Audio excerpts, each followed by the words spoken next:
Set.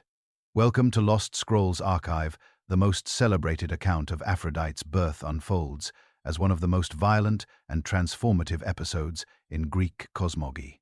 When Kronos, youngest of the Titans, received the adamantine sickle from his mother Gaia, he positioned himself in ambush as his father Uranus descended to embrace the earth.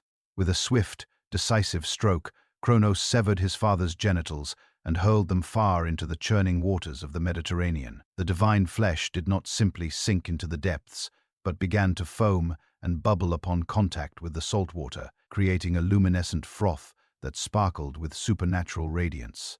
This divine foam, enriched with the creative essence of the sky, God drifted across the water's edge for what mortals would measure as days.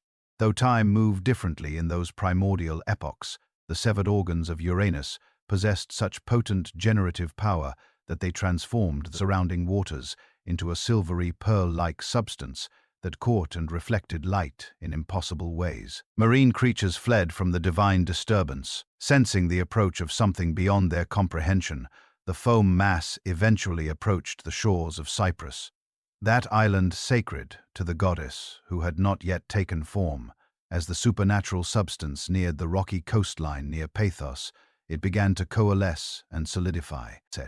From within this divine sea foam emerged a figure of such breathtaking beauty that the very air around her seemed to shimmer. Aphrodite stepped onto the quiet shore fully formed. Her golden hair cascading down her shoulders like liquid sunlight, her skin bearing the luminescent quality of pearls formed in deep ocean trenches. The shells and sea creatures that had gathered around the divine foam now arranged themselves as her first adornments, while the gentle waves seemed to bow in reverence as they lapped at her feet. The seasons, those ancient goddesses who governed the orderly progression of time, materialized to welcome this new divinity. They draped her in garments woven from the finest materials known to gods and mortals alike, fabrics that seemed to capture the colors of sunset and dawn simultaneously. The Graces, embodiment of charm and beauty, attended to her hair and adorned her with flowers that bloomed at her touch. Even in these first moments of her existence, Aphrodite's power manifested in the natural world around her. Barren rocks sprouted with vegetation, the air filled with the songs of birds drawn by her presence, and the sea itself grew calm and mirror-like. This dramatic nativity established Aphrodite as a primordial force rather than merely another Olympian deity. Her birth from Uranus's severed genitals connected her directly to the cosmic act of creation and destruction that marked the transition from the age of Titans to the eventual rise of the Olympian order. The violence that preceded her birth. Kronos' castration of his father paradoxically gave rise to the goddess of love and beauty, suggesting the complex relationship between destruction and creation that characterized ancient Greek theological thinking. Yet Greek religious tradition preserved an alternative genealogy that presented Aphrodite in an entirely different light.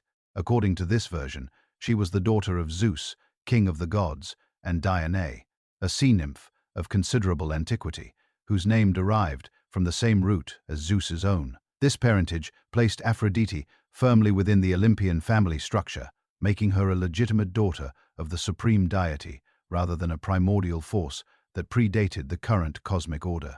Dione herself possessed significant religious importance in various Greek regions, particularly in Dodona, where she shared Zeus's ancient oracle. The pairing of Zeus and Dione represented a union between the sky god and an oceanic deity, the offspring naturally embodying both celestial and maritime characteristics.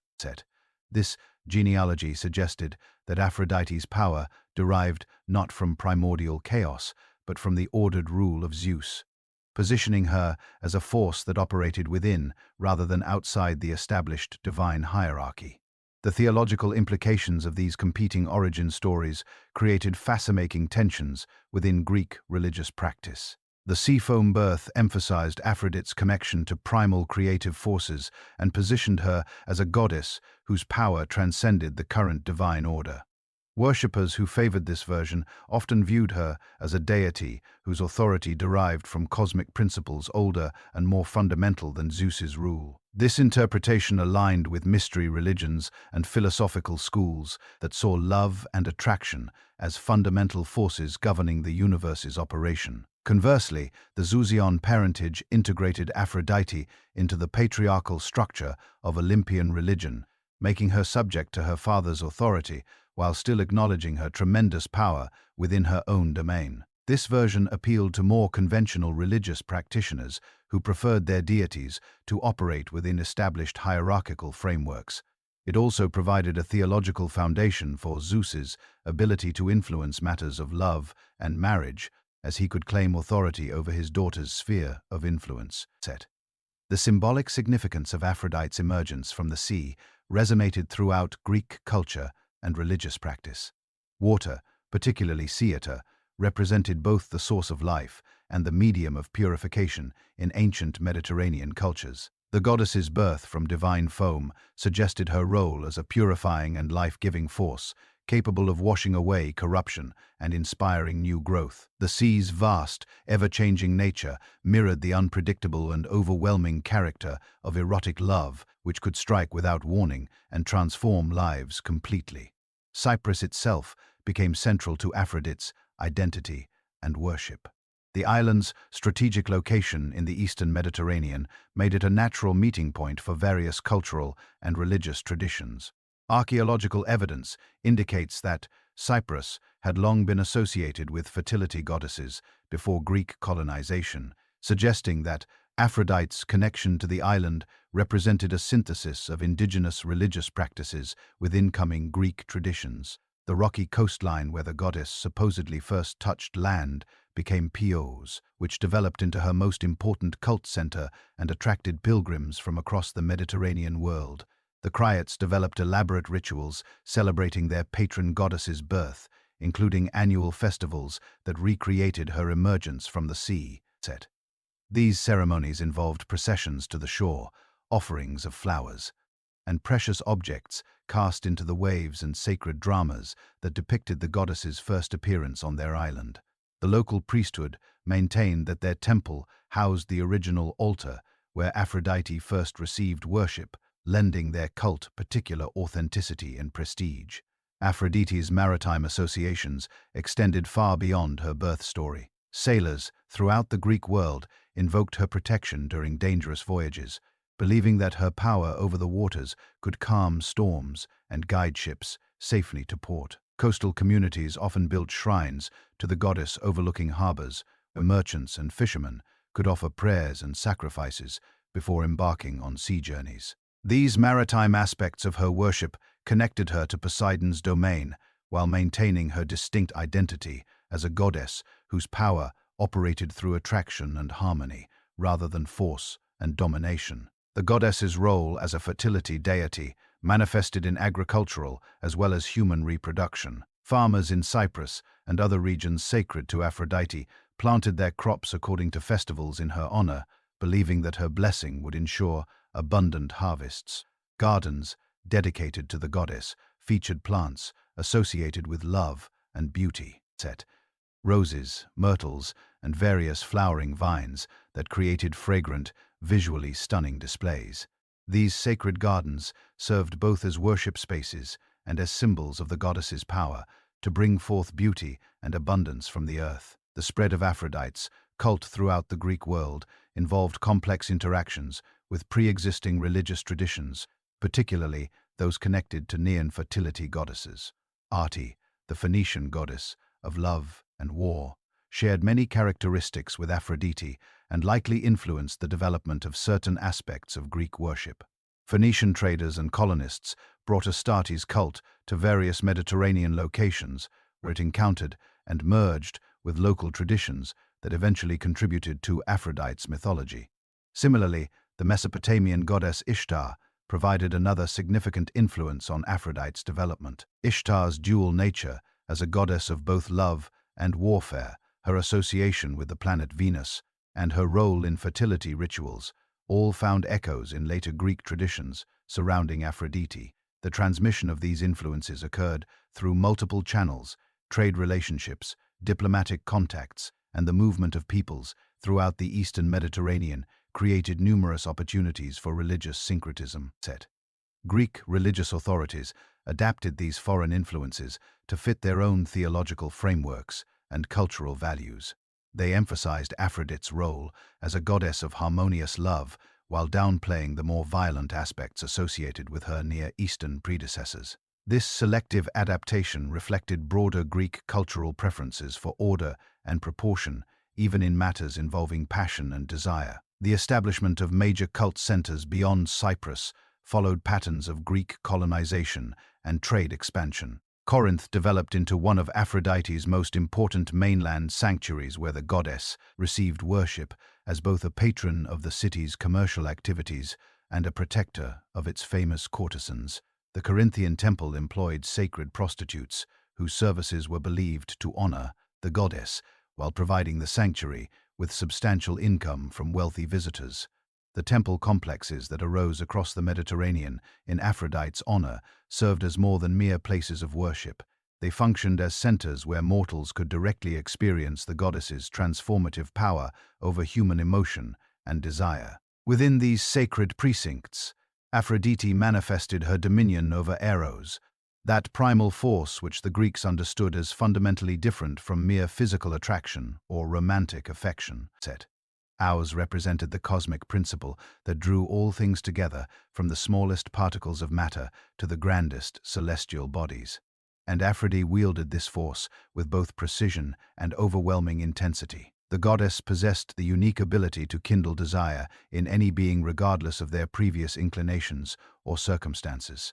Her influence transcended the boundaries between mortal and divine, affecting gods and humans with equal potency. When Aphrodite chose to exercise her power, she became the ruler of the island. She could transform the most steadfast philosopher into a lovesick youth or inspire the most timid maiden with irresistible allure. This capacity to override rational thought and social convention made her simultaneously beloved and feared throughout the ancient world. Greek theologians and poets described Aphrodite's power as operating through invisible arrows shot by her son Os, but they understood this as metaphorical language for a more complex psychological and spiritual phenomenon. The goddess could manipulate the fundamental human capacity for attraction, amplifying natural inclinations or creating entirely new desires where none had existed before. Her intervention often began subtly: a lingering glance between strangers, an unexpected flutter of the heart, a sudden awareness of another's beauty, but could escalate rapidly into consuming passion that reshaped entire lives. The most potent symbol of Aphrodite's power was her magical girdle known as the cestus, which ancient sources described as a golden belt adorned with intricate embroidery, depicting scenes of love and seduction. This divine artifact concentrated the goddess's ability to inspire desire into a physical object that could be worn by others. When Aphrodite donned the cestus, her already overwhelming beauty became absolutely irresistible to any who beheld her. The girdle's embroidered scenes were said to move and change, showing different romantic encounters that seemed to draw viewers into their narratives. The cestus possessed such potent magic that even other goddesses occasionally borrowed it when they needed to ensure their own romantic success. Hera famously convinced Aphrodite to lend her the girdle during the Trojan War, using its power to seduce Zeus and distract him from the battlefield. The girdle's effectiveness in this instance demonstrated that its magic operated independently of Aphrodite's personal presence, containing concentrated essence of her divine authority over attraction and desire. Doves served as Aphrodite's most recognizable sacred animals, their gentle cooing and graceful flight patterns embodying the goddess's softer aspects. These birds were believed to carry messages between lovers separated by distance, and their presence was interpreted as a favorable omen for romantic endeavors. Temple doves were carefully tended by priests and priestesses, their behavior observed for signs of the goddesses will regarding petitions for love and marriage. The birds' tendency to mate for life made them perfect symbols of faithful devotion, while their prolific breeding represented the fertility that Aphrodite bestowed upon her worshippers. Sparrows, despite their humble appearance, held equally sacred status in Aphrodite's cult due to their notably passionate mating behavior. These small birds engaged in frequent and enthusiastic coupling, making them living embodiment of the goddess's influence over sexual desire. Sparrows were often released during wedding ceremonies, their flight patterns interpreted as predictions about the couple's romantic future. The birds' ability to thrive in urban environments made them accessible symbols for city dwellers who might not encounter doves regularly. The rose emerged as Aphrodite's signature flower through a combination of its visual beauty, intoxicating fragrance, and symbolic associations with both pleasure and pain. Greek botanists noted that roses bloomed most abundantly during spring mating seasons, connecting them directly to the goddess's fertility aspects. The flower's thorns provided a perfect metaphor for love's dual nature, the promise of beauty and pleasure, accompanied by the risk of pain and suffering. Temple gardens cultivated numerous rose varieties, creating spectacular displays that serve both aesthetic and religious purposes. Myrtle bushes grew abundantly throughout the Mediterranean region and became closely associated with Aphrodite's worship due to their evergreen nature and fragrant flowers. The plant's ability to remain green throughout winter symbolized love's enduring quality, while its aromatic properties were believed to enhance romantic attraction. Brides traditionally wore myrtle wreaths during wedding ceremonies, and the plant's branches were used to construct temporary shrines during the goddess's festivals. Myrtle oil, extracted from the plant's leaves, served as a sacred perfume used by both priests and worshippers during religious ceremonies. Greek religious thought distinguished between two fundamental aspects of Aphrodite's nature, recognizing her as both Aphrodite Urania and Aphrodite Pandemos. This theological division reflected sophisticated understanding of love's varied manifestations and social functions.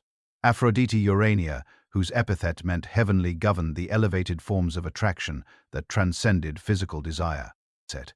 This aspect of the goddess inspired the deep emotional bonds between souls, the appreciation of beauty in art and nature, and the spiritual connections that could develop between individuals who shared common intellectual or artistic pursuits.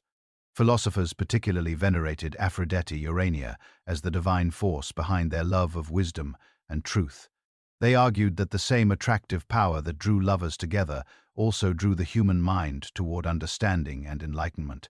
Plato's philosophical school developed elaborate theories about how Urania's influence could elevate human consciousness, leading individuals from appreciation of physical beauty to a comprehension of absolute beauty itself.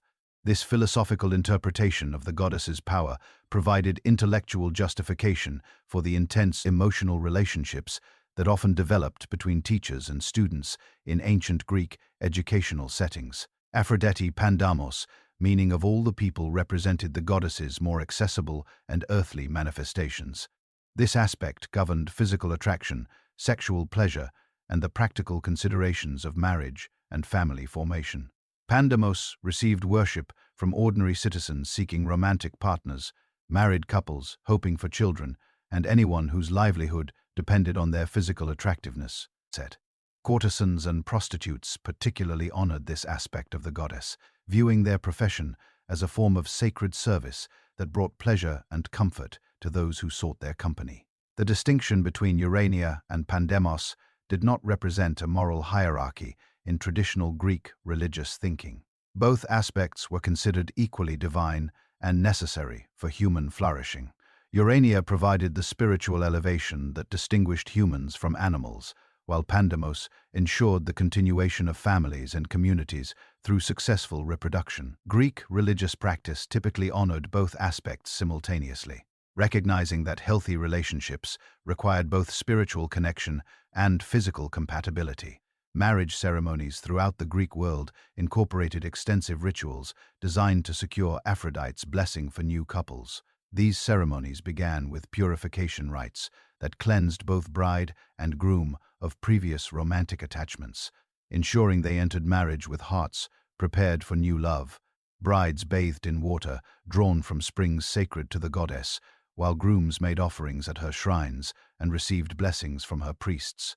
The wedding procession itself served as a public declaration of the couple's commitment, while invoking divine protection for their union. Participants carried torches whose flames represented the passion that would sustain the marriage, while musicians played instruments associated with Aphrodite's worship. The goddess's sacred plants decorated the route, creating a fragrant pathway that symbolically connected the mundane world with the divine realm where perfect love existed. Fertility rites connected to Aphrodite's worship varied significantly across different regions, but consistently emphasized the goddess's power to ensure successful conception and childbirth. Women seeking pregnancy made pilgrimages to her temples, where they participated in rituals designed to align their bodies with natural reproductive cycles. These ceremonies often coincided with seasonal festivals, connecting human fertility with agricultural abundance and cosmic renewal.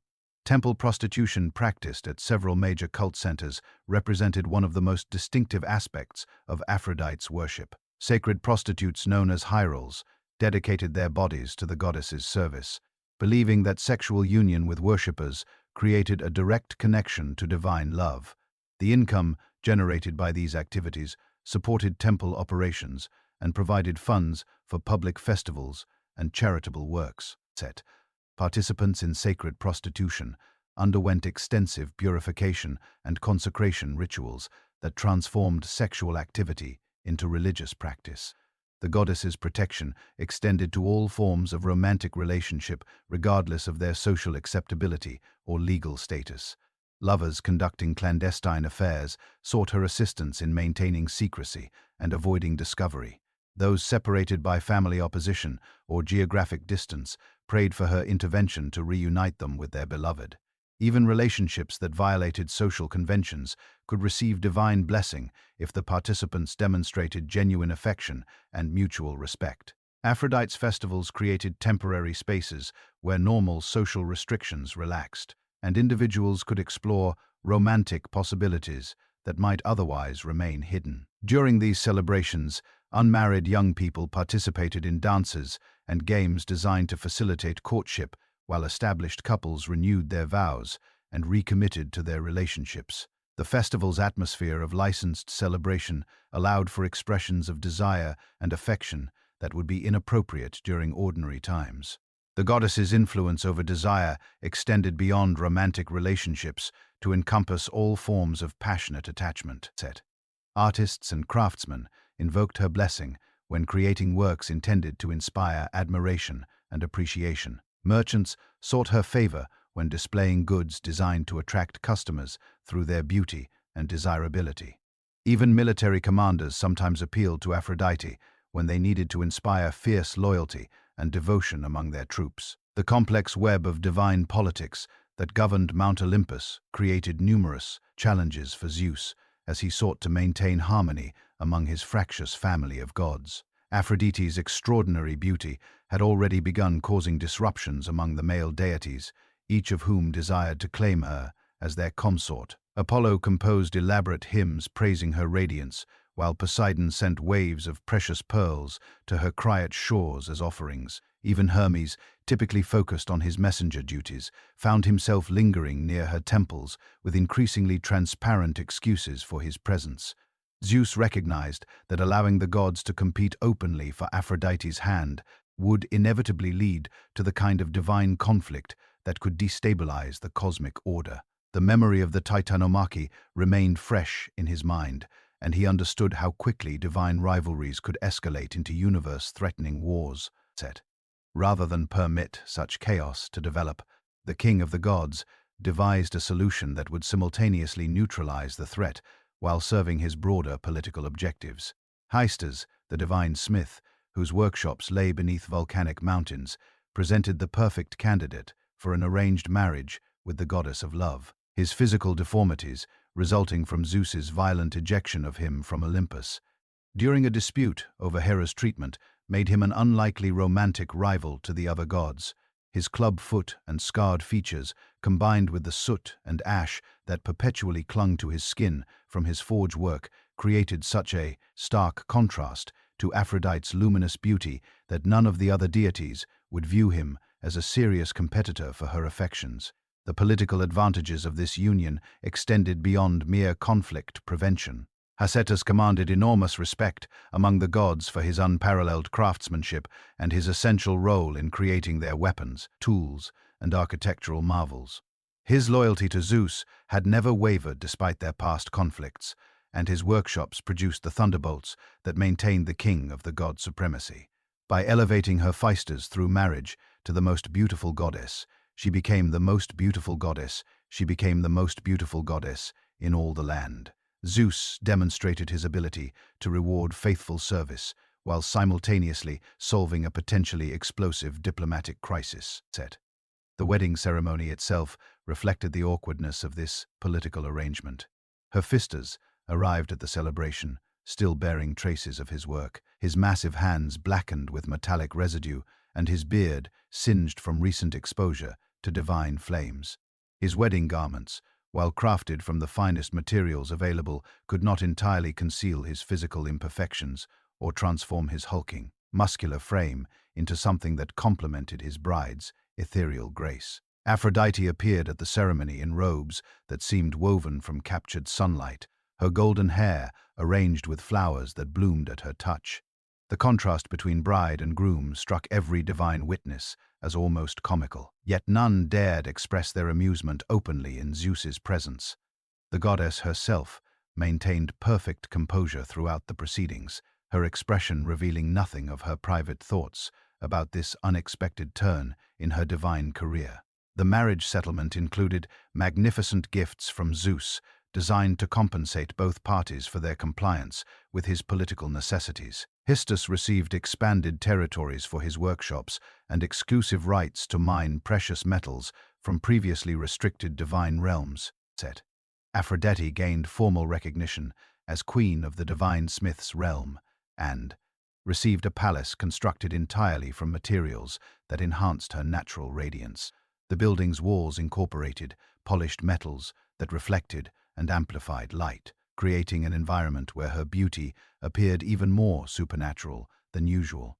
Despite these material compensations, the fundamental incompatibility between the spouses became apparent almost immediately after their wedding. Hephaestus' devotion to his craft required him to spend countless hours in his underground forges, environments so hot and smoky that Aphrodite found them physically unbearable. The goddess's social nature demanded constant interaction with other deities and mortals, activities that held no appeal for her reclusive husband, who preferred the company of his automated golden servants to divine society. Their attempts at domestic harmony produced awkward scenes that became the subject of whispered gossip throughout Olympus. Hephaestus would emerge from his workshops bearing elaborate gifts for his wife, jewelry that captured and held starlight, mirrors that showed the viewer their most beautiful perfume bottles that never emptied, only to find Aphrodite absent on some social engagement or religious festival. His genuine affection for her, combined with his complete inability to understand her emotional needs, created a tragic dynamic that neither divine intervention nor material luxury could resolve. The goddess's frustration with her marital situation intensified as she observed the passionate relationships enjoyed by other divine couples. Ha and Zeus, despite their frequent conflicts, shared an intensity of emotion that manifested in both spectacular arguments and equally dramatic reconciliations. Even Data, typically focused on agricultural concerns, had experienced profound romantic connections that enriched her understanding of fertility and growth. Aphrodite, whose very essence embodied the principles of attraction and desire, found herself trapped in a union that provided security and respect, but utterly lacked the emotional and physical passion that she considered essential to meaningful existence. Ares, the god of war, had long admired Aphrodite from a distance, but the goddess's marriage to Hephaestus initially prevented him from pursuing his interest openly. The war god's nature differed dramatically from the smith's methodical creative approach to problems, where Hephaestus solved challenges through careful planning and precise craftsmanship. Ares preferred direct action and immediate gratification. His muscular physique, unmarked by industrial accidents or forge work, presented a stark contrast to her husband's scarred and soot-stained appearance. The attraction between Aphrodite and Ares developed gradually through seemingly innocent encounters at divine gatherings and festivals. The war god would seek her opinions on matters of strategy, claiming that her insights into human motivation provided valuable intelligence for his military campaigns. She found his straightforward manner refreshing after dealing with her husband's complex mechanical metaphors and technical explanations. Their conversations, initially focused on practical matters, began to shift towards more personal and emotional topics, as they discovered their mutual frustration with the constraints of divine society. The transition from friendship to romance occurred during a festival celebrating Zeus's victory over the Titans.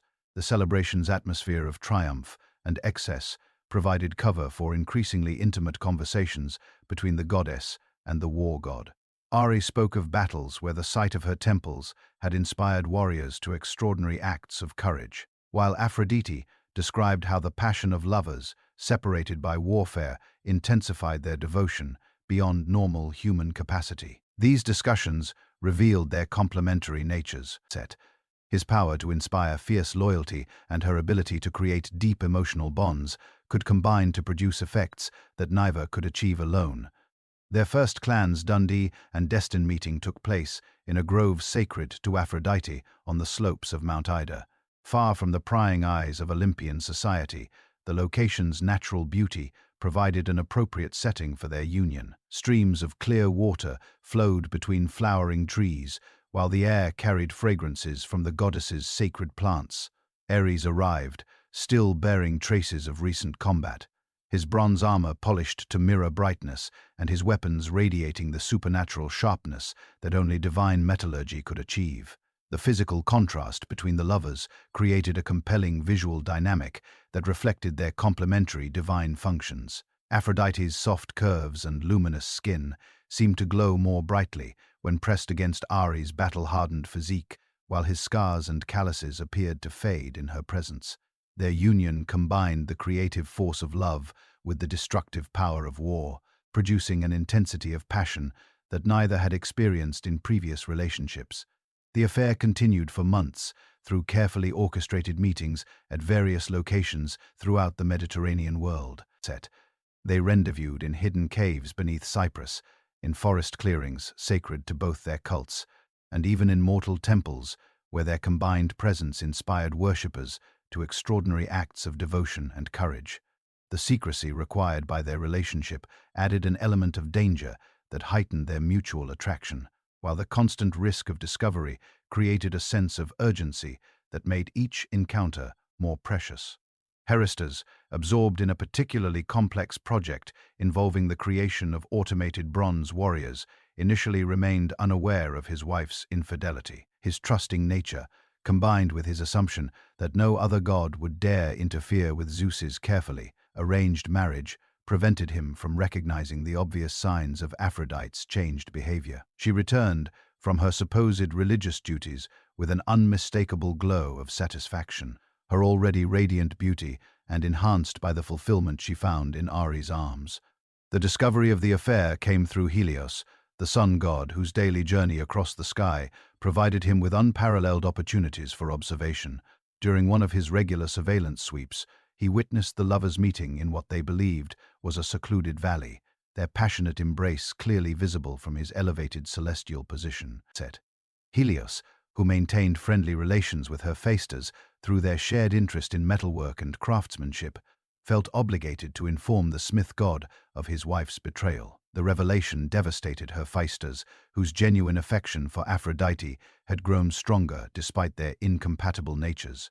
His initial response combined hurt bewilderment with rising anger as he contemplated the humiliation of being cuckolded by his wife and his fellow god. The smith god's methodical mind immediately began planning a response that would expose the affair while demonstrating his superior craftsmanship and intelligence. Rather than confronting the lovers directly or appealing to Zeus for justice, they chose to leave the matter in the hands of the gods. He decided to create a trap that would catch them in the act, while providing irrefutable evidence of their betrayal. Working in absolute secrecy within his most private workshop, he was a master craftsman, Hephaestus began crafting a net of such fine golden wire that it remained virtually invisible to divine sight. The project required all his considerable skill, as the net needed to be strong enough to parry two powerful deities while remaining light enough to deploy without detection. Each strand incorporated magical properties that would prevent the trapped gods from using their supernatural abilities to escape, while the overall design allowed for rapid deployment and secure anchoring.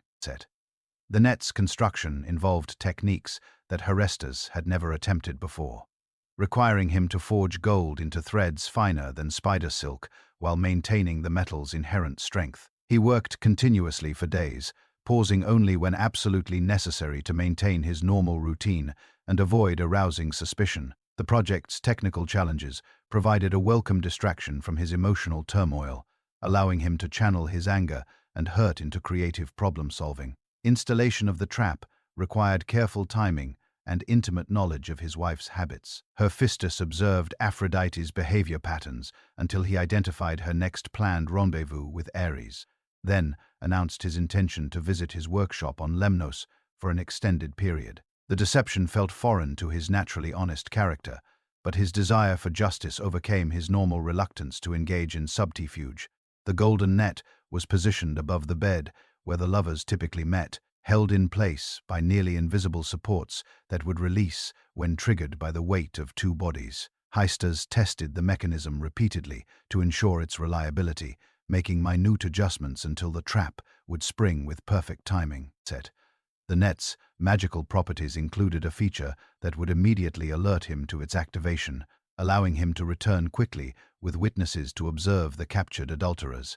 The traps sprung with mechanical precision as Aphrodite and Ares collapsed onto the bed in passionate embrace, their divine forms immediately ensnared by the golden net that materialized around them, like liquid metal hardening into unbreakable bonds. The lovers found themselves pressed together in an intimate tangle, unable to separate or transform their bodies to escape the smith god's ingenious creation.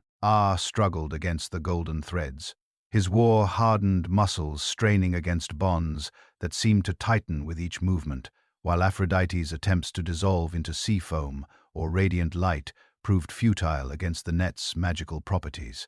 Hephaestus arrived within moments of the trap's activation, accompanied by several male deities whom he had carefully selected as witnesses to his wife's infidelity. Apollo, Hermes, and Poseidon followed the smith god into the chamber, their expressions ranging from shocked amusement to barely concealed envy as they observed the two most beautiful gods on Olympus. Caught in their moment of ultimate vulnerability, the golden net held the lovers in a position that left nothing to imagination.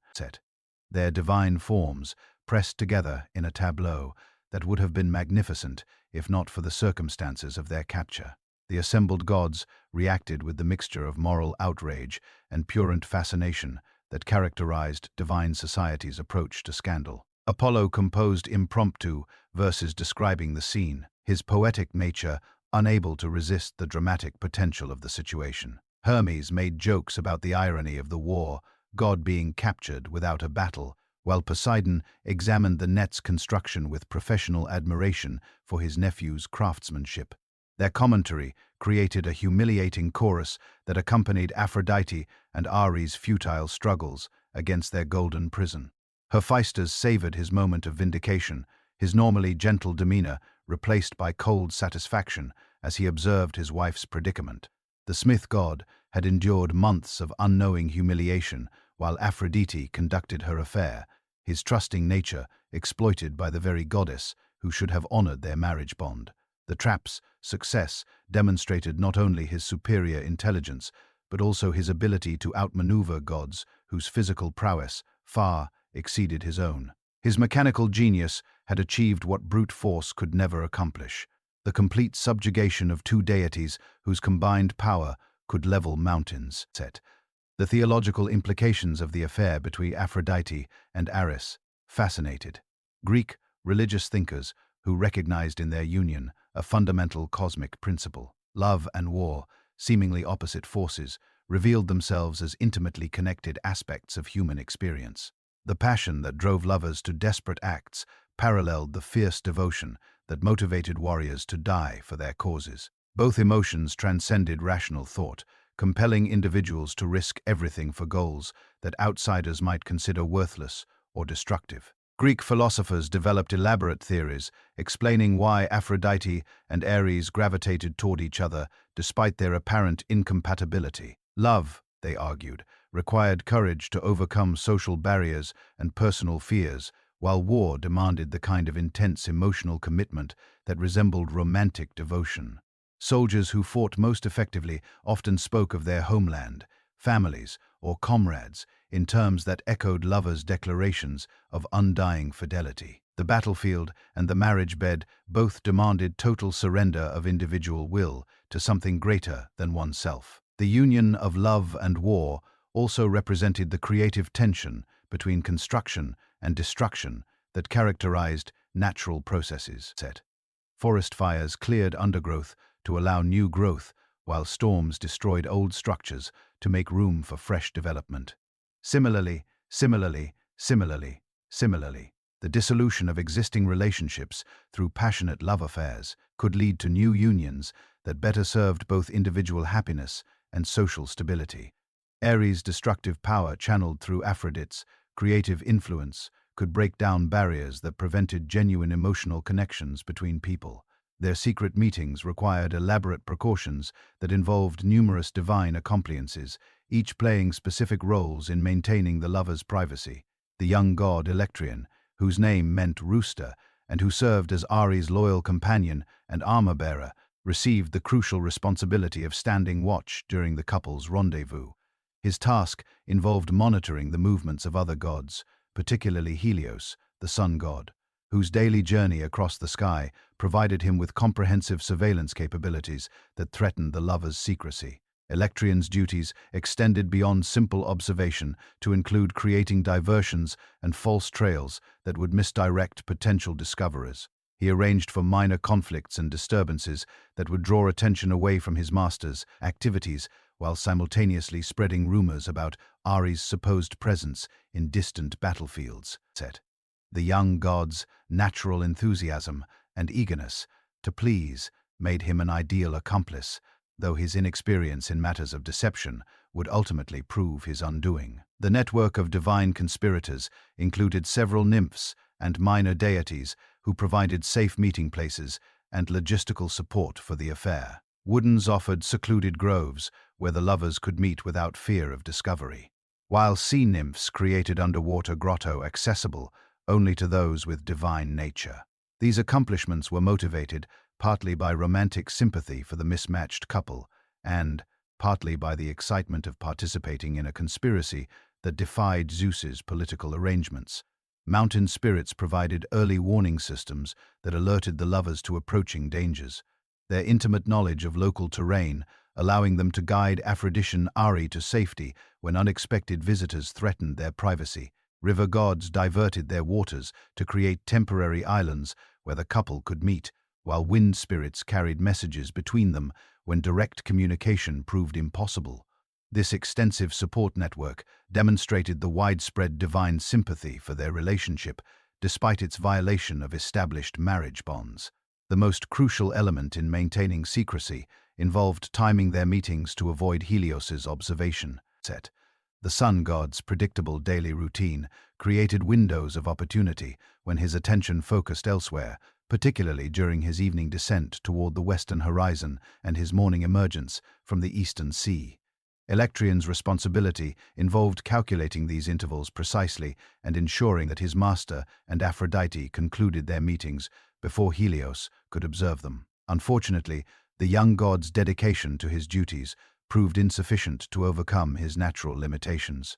During one particularly extended rendezvous, when Aphrodite and Ares lost themselves in passion that seemed to stop time itself, Electrian succumbed to exhaustion and fell asleep at his post. His gentle snoring provided an ironic counterpoint to the lovers' whispered endearments, while his closed eyes failed to notice Helios's chariot approaching the valley where they met. The sun god's discovery of the sleeping sentinel immediately alerted him to suspicious activity in the area below. Helios's elevated position provided him with a clear view of the lovers' embrace their divine forms clearly visible despite their attempts at concealment. The sun god's sense of duty, combined with his friendship with Hephaestus, compelled him to report what he'd witnessed, setting in motion the events that would lead to their eventual exposure and capture. Electrion's punishment for his failure reflected both Ares' disappointment and the broader divine community's need to discourage such lapses in judgment. The war god transformed his former companion into a rooster, condemning him to spend eternity announcing the sun's arrival each dawn. This metamorphosis served multiple symbolic functions. It provided a permanent reminder of vigilance's importance, while creating a natural alarm system that would prevent similar oversights in the future. The transformation itself occurred with the sudden violence characteristic of divine retribution. Electrion's human form dissolved as feathers erupted from his skin, his arms extending into wings, while his feet developed the sharp spurs that would mark his new identity as a fighting. His voice, once capable of articulate speech, became limited to the harsh crowing that would forever announce daybreak to mortals and gods alike. The young god's consciousness remained intact within his Avon form, ensuring that he would eternally remember his failure and its consequences. The rooster's daily crowing became incorporated into human agricultural and religious practices as farmers learned to time their activities according to the bird's reliable announcements of dawn's approach. Temple priests used Electrion's calls to schedule morning sacrifices and purification rituals, while lovers throughout the mortal world learned to conclude their secret meetings before the rooster's warning indicated approaching daylight. The transformed god's punishment thus served the broader cosmic order by day, providing mortals with a natural timekeeper that helped regulate their daily activities. The children born from Aphrodite and Ares' union embodied the complex relationship between love and conflict that their parents represented. Each offspring inherited specific aspects of their parents' divine natures, creating a family of deities whose combined influence shaped human understanding of passion's relationship to violence and creativity. These divine children served as intermediaries between their parents' realms, demonstrating how love and war could produce both constructive and destructive outcomes depending on circumstances and application. In some mythological traditions, emerged as the couple's most significant offspring, though other sources placed his birth much earlier in cosmic history. When described as Aphrodite and Ares' son, Is embodied the aggressive, conquering aspect of romantic desire that overwhelmed rational resistance and social barriers. This version of the love god wielded his famous bow and arrows with military precision, striking targets with the same accuracy that characterized his father's spearwork in battle. The arrows born from this union differed significantly from earlier cosmogonic versions of the deity who represented primordial creative force. This younger Eros possessed a mischievous, almost cruel nature that delighted in creating romantic chaos and emotional turmoil. His arrows could inspire not only gentle affection, but also consuming obsessions that destroyed lives and relationships. The god's dual nature reflected his parentage. His mother's beauty and charm, combined with his father's ruthless determination to achieve victory regardless of consequences. And Eros, whose name meant love returned or counter-love, served as Eros's complement and occasional opponent. While Eros inspired initial attraction and desire, Eros governed the reciprocal emotions that sustained long-term relationships. His influence ensured that love remained balanced between partners, preventing the kind of one-sided obsessions that could lead to stalking, violence, or emotional manipulation. The god's role became particularly important in relationships where power imbalances might otherwise create unhealthy dynamics. Eros possessed the ability to punish those who rejected genuine love or failed to return affection appropriately. His interventions often involved reversing romantic situations, causing former pursuers to become the pursued while their previous targets experienced the pain of unrequited desire. These role reversals served educational purposes, teaching individuals to appreciate the emotional vulnerability that accompanied romantic pursuit and to treat others' feelings with appropriate respect and consideration. The god's physical appearance reflected his function as love's enforcer and protector. Unlike his brother Eros, who typically appeared as a beautiful youth with golden wings, Anteros possessed a more mature and serious demeanor. His wings displayed darker colors that shifted between deep purple and bronze, while his expression conveyed the stern justice of one who defended love's proper expression against those who would abuse or exploit it. Phobos, whose name meant fear or panic, inherited his father's ability to inspire terror in enemies, while adding psychological dimensions that reflected his mother's understanding of human motivation. The god's influence extended beyond simple battlefield fear to encompass the complex anxieties that surrounded romantic relationships. His presence could transform confident lovers into trembling supplicants, uncertain whether their affections would be returned or rejected. The fear that Phobos inspired often served protective functions in romantic contexts, warning individuals away from relationships that would prove harmful or destructive. His influence helped people recognize dangerous obsessions before they developed into stalking behavior, while also alerting potential victims to threats from unstable admirers. The god's interventions frequently prevented romantic situations from escalating into violence by introducing enough anxiety to encourage rational reconsideration of impulsive actions. Phobos appeared as a shadowy figure whose exact features remained difficult to discern, his form shifting and changing to reflect viewers' specific fears and anxieties. His presence manifested through physical symptoms that included rapid heartbeat, sweating palms, and the hollow sensation in the stomach that accompanied genuine terror. Warriors who encountered him in battle described feeling as though their courage had drained away like water from a broken vessel, leaving them unable to advance or retreat effectively. Deimos, meaning terror or dread, complemented his brother Phobos by inspiring the deeper, more persistent fears that could paralyze individuals for extended periods. While Phobos created immediate panic responses, Deimos generated the kind of sustained anxiety that prevented people from taking necessary risks or pursuing important goals. His influence in romantic contexts manifested as the fear of rejection that kept potential pal-dal from declaring their feelings, or the terror of intimacy that sabotaged promising relationships. The god's power proved particularly destructive when applied inappropriately, as his ability to inspire paralyzing dread could prevent individuals from escaping genuinely dangerous situations. Victims of Deimos's influence sometimes found themselves unable to flee abusive relationships or report threatening behavior, their terror overwhelming their rational understanding of available options. This darker aspect of his nature reflected the destructive potential inherent in the union between love and war. Deimos manifested as a figure shrouded in darkness that seemed to absorb light from surrounding areas, creating zones of supernatural gloom wherever he appeared. His voice, when he chose to speak, carried tones that resonated with primal fears buried deep in the unconscious mind. Those who heard him often reported experiencing childhood terrors and ancestral memories of persecution violence, suggesting that his influence operated on levels deeper than conscious thought. Harmonia represented the most positive outcome of her parents' union, embodying the peaceful resolution that could emerge when love and conflict found proper balance.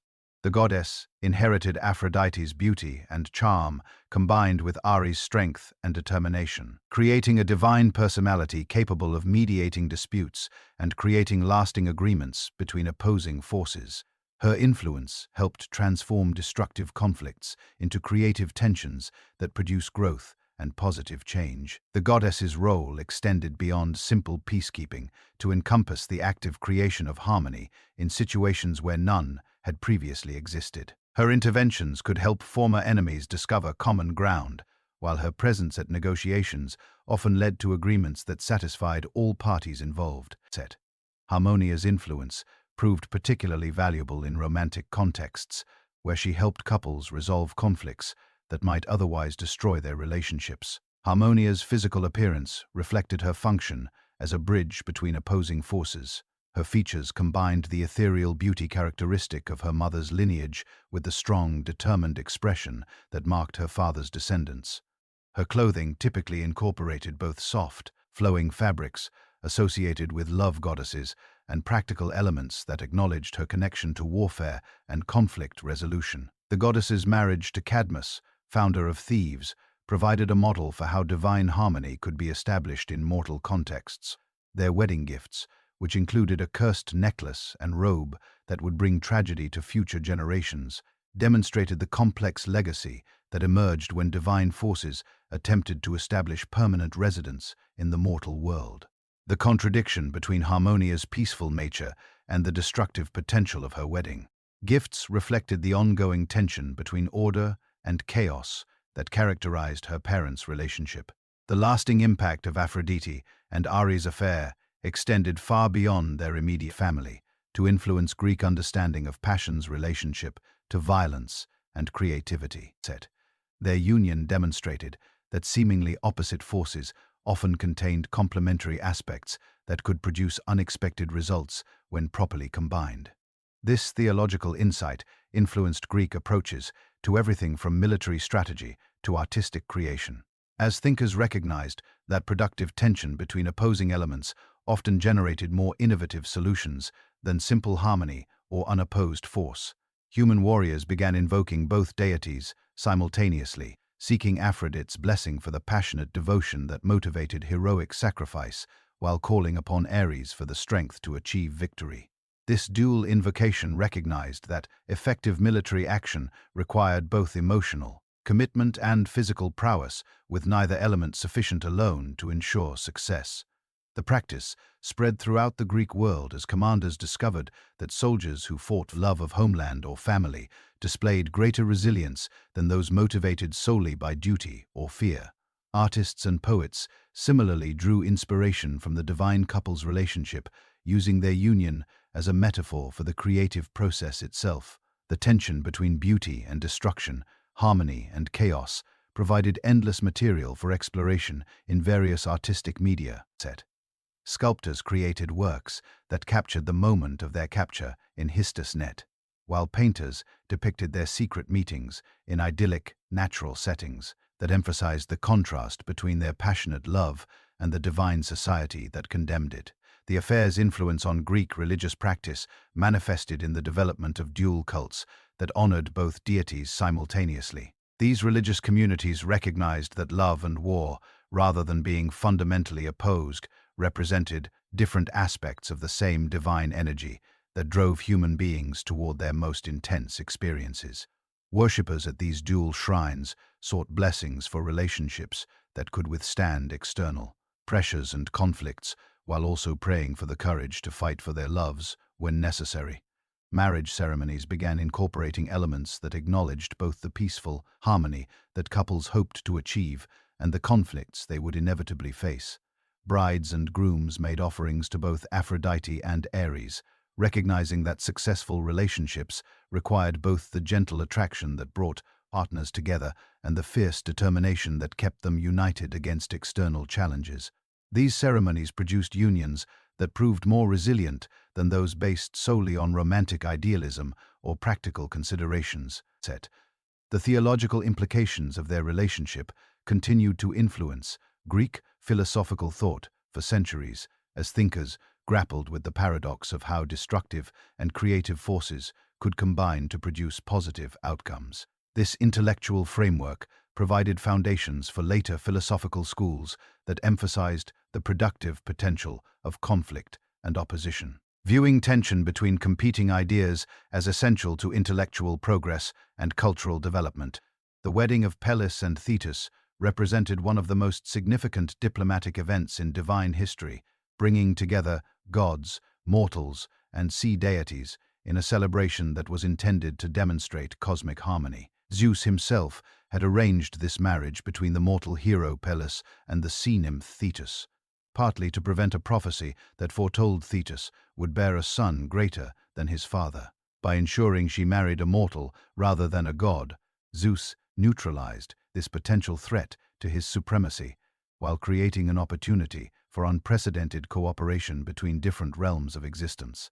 The guest list for this divine wedding included virtually every significant deity from Mount Olympus, along with numerous nymphs, minor gods, and distinguished mortals. Elaborate preparations transformed the chosen venue into a paradise of supernatural beauty, with golden tables that never emptied of food, wine that flowed from crystalline fountains, and music provided by the muses themselves. The celebration was designed to last for days, allowing ample time for networking, alliance building, and the kind of political maneuvering that characterized divine society. However, one notable absence marred this carefully orchestrated gathering.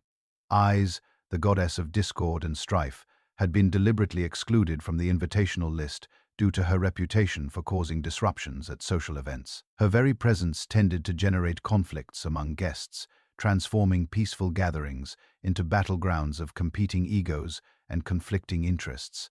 The wedding planners, seeking to maintain harmony during this politically sensitive celebration,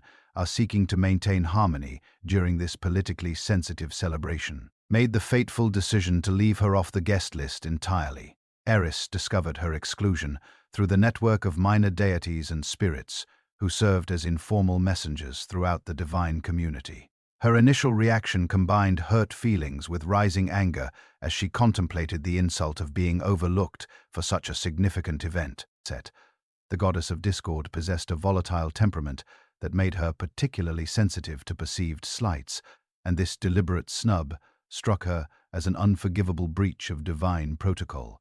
Rather than simply accepting her exclusion or attempting to negotiate for a late invitation, she decided to politely decline and ask if there was any way to reschedule. Eris decided to demonstrate exactly why her presence should have been considered essential to any complete gathering of divine powers. Her retaliation would prove that discord and conflict were not merely unfortunate disruptions to be avoided, but fundamental forces that shape the relationships between gods and mortals alike. The wedding celebration would provide the perfect stage for this demonstration. The golden apple that Eris crafted for her revenge represented a masterpiece of divine metal working that rivaled even Hephaestus's finest creations. The fruit surface gleamed with supernatural radiance that seemed to capture and concentrate light from all sources, creating an object of such compelling beauty that it demanded attention from anyone who glimpsed it. The apple's perfect proportions and flawless finish suggested divine craftsmanship of the highest order, while its golden color evoked associations with immortality, perfection, and ultimate value.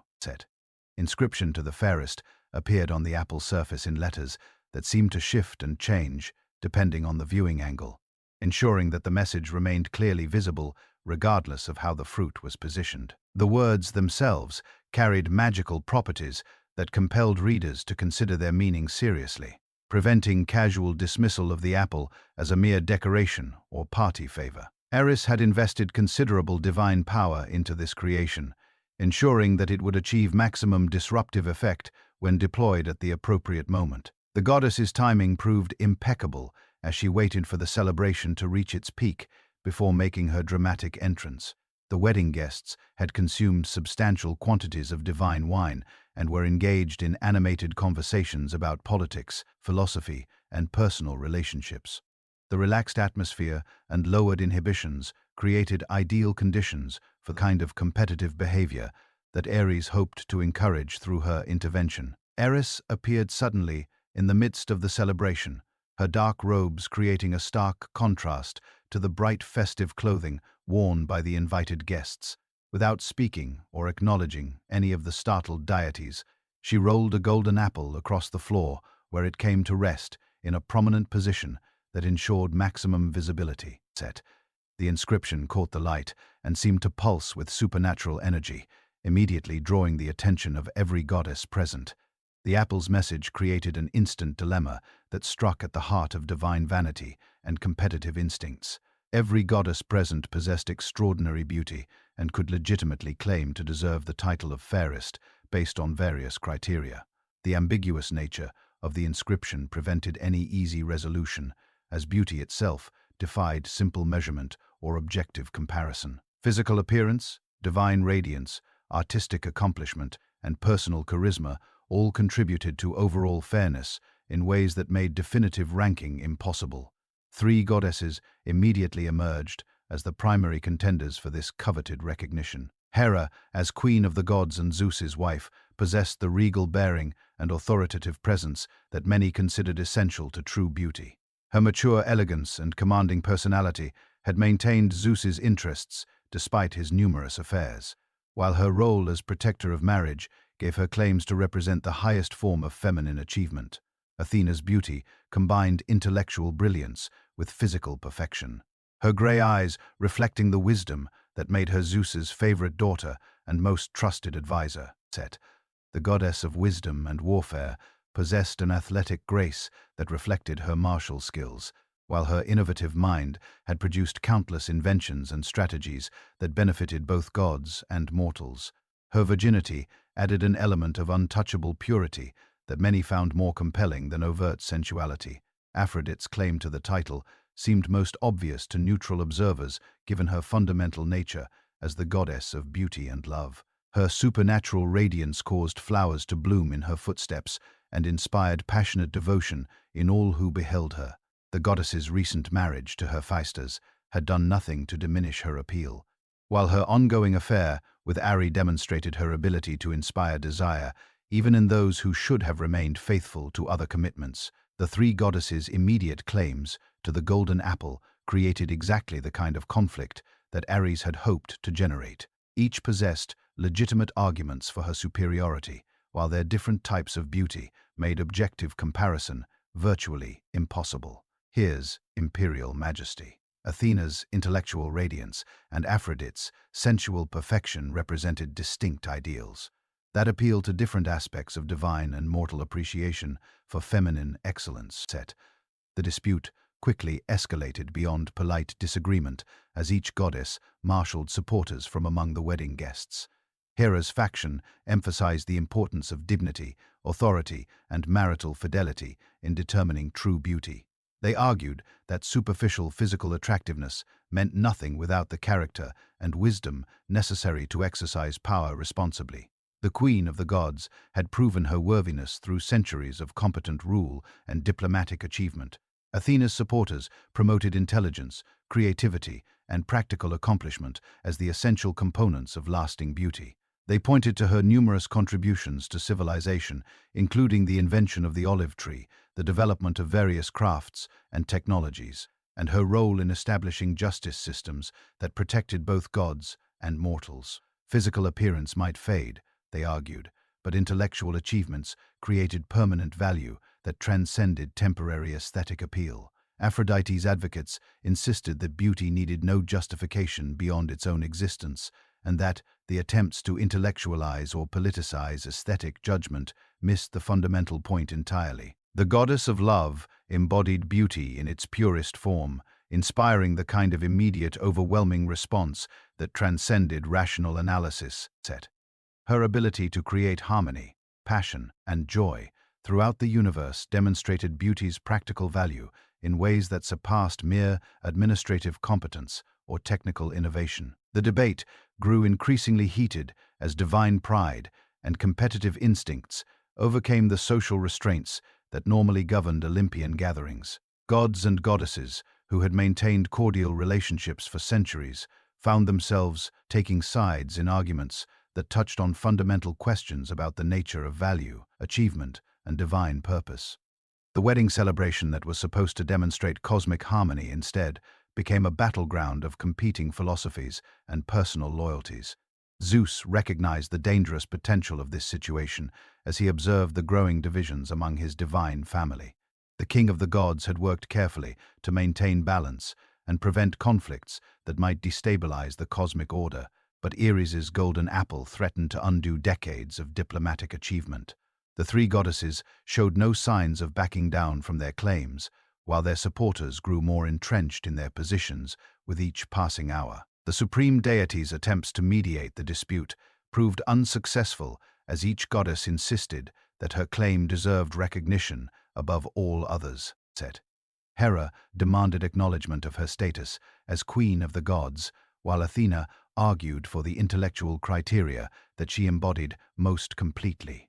Aphrodite simply stood in a shaft of divine light that enhanced her natural radiance, allowing her appearance to speak for itself in ways that made verbal argument seem superfluous. Faced with an impossible decision that would inevitably anger two of the three claimants, Zeus made the pragmatic choice to delegate the judgment to a mortal who would bear the consequences of whatever decision he reached. This solution allowed the king of the gods to avoid taking sides, while ensuring that the eventual judgment would carry sufficient authority to resolve the dispute definitively. The mortal chosen for this task would need to possess both the wisdom necessary to make such a momentous decision and the courage to face the inevitable wrath of the goddesses he rejected. Paris of Troy emerged as the ideal candidate for this dangerous honor through a combination of his royal lineage, reputed wisdom, and current isolation from the main currents of political power. The Trojan prince had been raised as a shepherd on Mount Ida after a prophecy declared that he would bring destruction to his native city. This rustic upbringing had supposedly given him the kind of natural wisdom and uncorrupted judgment that made him suitable for divine arbitration, while his distance from court politics meant that his decision would not be influenced by existing diplomatic relationships. The prince's reputation for fairness had been established through his handling of various disputes among the shepherds and farmers who lived on Mount Ida's slopes. His judgments consistently demonstrated both practical wisdom and sensitivity to the complex human motivations that drove conflicts between neighbors and rivals. Local communities had begun bringing their most difficult cases to Paris for resolution, confident that his decisions would be both just and enforceable. Paris's physical appearance contributed to his selection as the divine arbiter, as the goddesses would be more likely to accept judgment from someone whose own beauty qualified him to appreciate their divine perfection. The prince possessed the kind of masculine beauty that inspired both admiration and trust, his features combining strength with sensitivity in proportions that suggested both physical capability and emotional intelligence. His shepherd's life had given him an athletic physique unmarked by the soft luxury that characterized many royal courts. The summoning of Paris to serve as judge required careful orchestration to ensure that he would take the task seriously while remaining unaware of the full implications of his decision. Hermes, in his role as Zeus's messenger, appeared to the prince while he tended his flocks on Mount Ida's peaceful slopes. The messenger god explained that 3 goddesses required arbitration of a beauty contest, presenting the situation as an honor rather than the dangerous responsibility it actually represented. The golden apple's transfer to Paris's custody marked the beginning of a process that would ultimately reshape the political landscape of both divine and mortal worlds. The prince examined the magnificent fruit with appropriate reverence, reading the inscription that had caused such controversy among the goddesses. His initial reaction combined awe at being chosen for such an important task with natural curiosity about the identities and qualities of the divine contestants he would be required to judge. The 3 goddesses appeared before Paris in a secluded valley on Mount Ida, each manifesting in forms calculated to maximize their appeal to the mortal judge. Their presentations revealed sophisticated understanding of human psychology and the various factors that influenced masculine appreciation of feminine beauty. Each goddess tailored her appearance and approach to emphasize the qualities that she believed would prove most compelling to a young prince whose life had been shaped by rural simplicity and romantic idealism. Haia presented herself with the full majesty of divine queenship, her robes incorporating precious metals and gems that reflected her authority over the heavens. Her bearing conveyed the confidence of one accustomed to command, while her mature beauty suggested the kind of experienced wisdom that could guide and protect those who earned her favor. The queen of the gods spoke of the power and respect that came with her patronage, hinting at the political advantages that would flow to any mortal who recognized her supremacy. The goddesses' offer to Paris involved dominion over vast territories and populations, promising him rule over all of Asia if he declared her the fairest. This bribe appealed to traditional masculine ambitions for power and conquest, suggesting that recognition of Hera's beauty would lead to practical benefits that could transform the prince's life completely. The goddess emphasized her ability to provide the kind of worldly success that mortal rulers spent lifetimes attempting to achieve through warfare and diplomacy. Athena appeared in her aspect as goddess of wisdom and just warfare.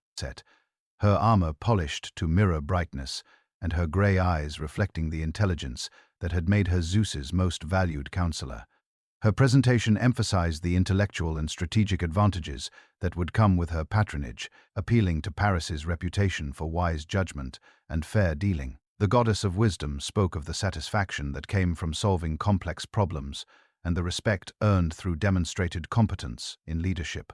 Her bribe focused on military victory and strategic wisdom, promising Paris success in any battle he might face, and the kind of tactical brilliance that would make him legendary among mortal commanders. Athena offered to make him the greatest warrior of his generation, combining physical prowess with the strategic insight necessary to achieve lasting victory over any enemy. This appeal targeted the martial aspirations that were considered natural to young princes, regardless of their current pastoral circumstances. Aphrodite's presentation proved the most sophisticated and psychologically astute of the three divine appeals. Rather than relying solely on her natural beauty, which was already overwhelming, the goddess of love analyzed Paris's character and identified the specific desires that would prove most compelling to his particular temperament set. She recognized that the prince's romantic nature and aesthetic sensibility would respond more strongly to promises of love than to offers of power or military glory. The goddess appeared in robes that seemed woven from captured sunlight, her golden hair adorned with flowers that bloomed at her touch. Her beauty transcended mere physical perfection to encompass the kind of radiant charm that inspired immediate emotional response. Aphrodite's voice carried tones that resonated with the prince's deepest romantic yearnings, while her movements possessed the grace that made every gesture seem like a work of art. Her offer to Paris involved Helen of Sparta, widely acknowledged as the most beautiful mortal woman in the world. Aphrodite described Helen's perfection in terms that made the prince's heart race with anticipation, painting word pictures of golden hair that caught light like spun metal, eyes that reflected the depth of summer skies, and skin that possessed the luminous quality of pearls formed in deep ocean waters. The goddess promised that Helen would love Paris with the same overwhelming passion that he would feel for her, creating a union that would surpass all previous examples of romantic devotion. This bribe proved irresistible to Paris's romantic temperament, as it offered not merely physical beauty, but the emotional fulfillment that he craved more than political power or military glory. The prince had spent his pastoral years dreaming of the kind of transcendent love that poets celebrated in their verses, and Aphrodite's promise seemed to offer exactly the romantic destiny that his heart desired. The goddess's understanding of human psychology enabled her to craft an appeal that spoke directly to Paris's deepest needs and aspirations. The judgment itself took place in an atmosphere of supernatural tension as the three goddesses awaited Paris's decision. Each had presented her case with divine eloquence and offered bribes that would have tempted any mortal, making the prince's choice genuinely difficult, despite his natural inclinations. The golden apple seemed to pulse with energy as Paris weighed his options, its inscription reminding him that his decision would determine which goddess deserved recognition as the fairest of all divine beings. Paris's selection of Aphrodite reflected both his personal temperament and his assessment of the relative value of the offered rewards. The prince's romantic nature made him more susceptible to promises of perfect love than to appeals based on political power or military achievement. His shepherd's life had given him ample time to contemplate the nature of happiness and fulfillment, leading him to conclude that emotional satisfaction mattered more than external success or recognition. The moment of judgment created immediate consequences that would reverberate throughout both divine and mortal realms.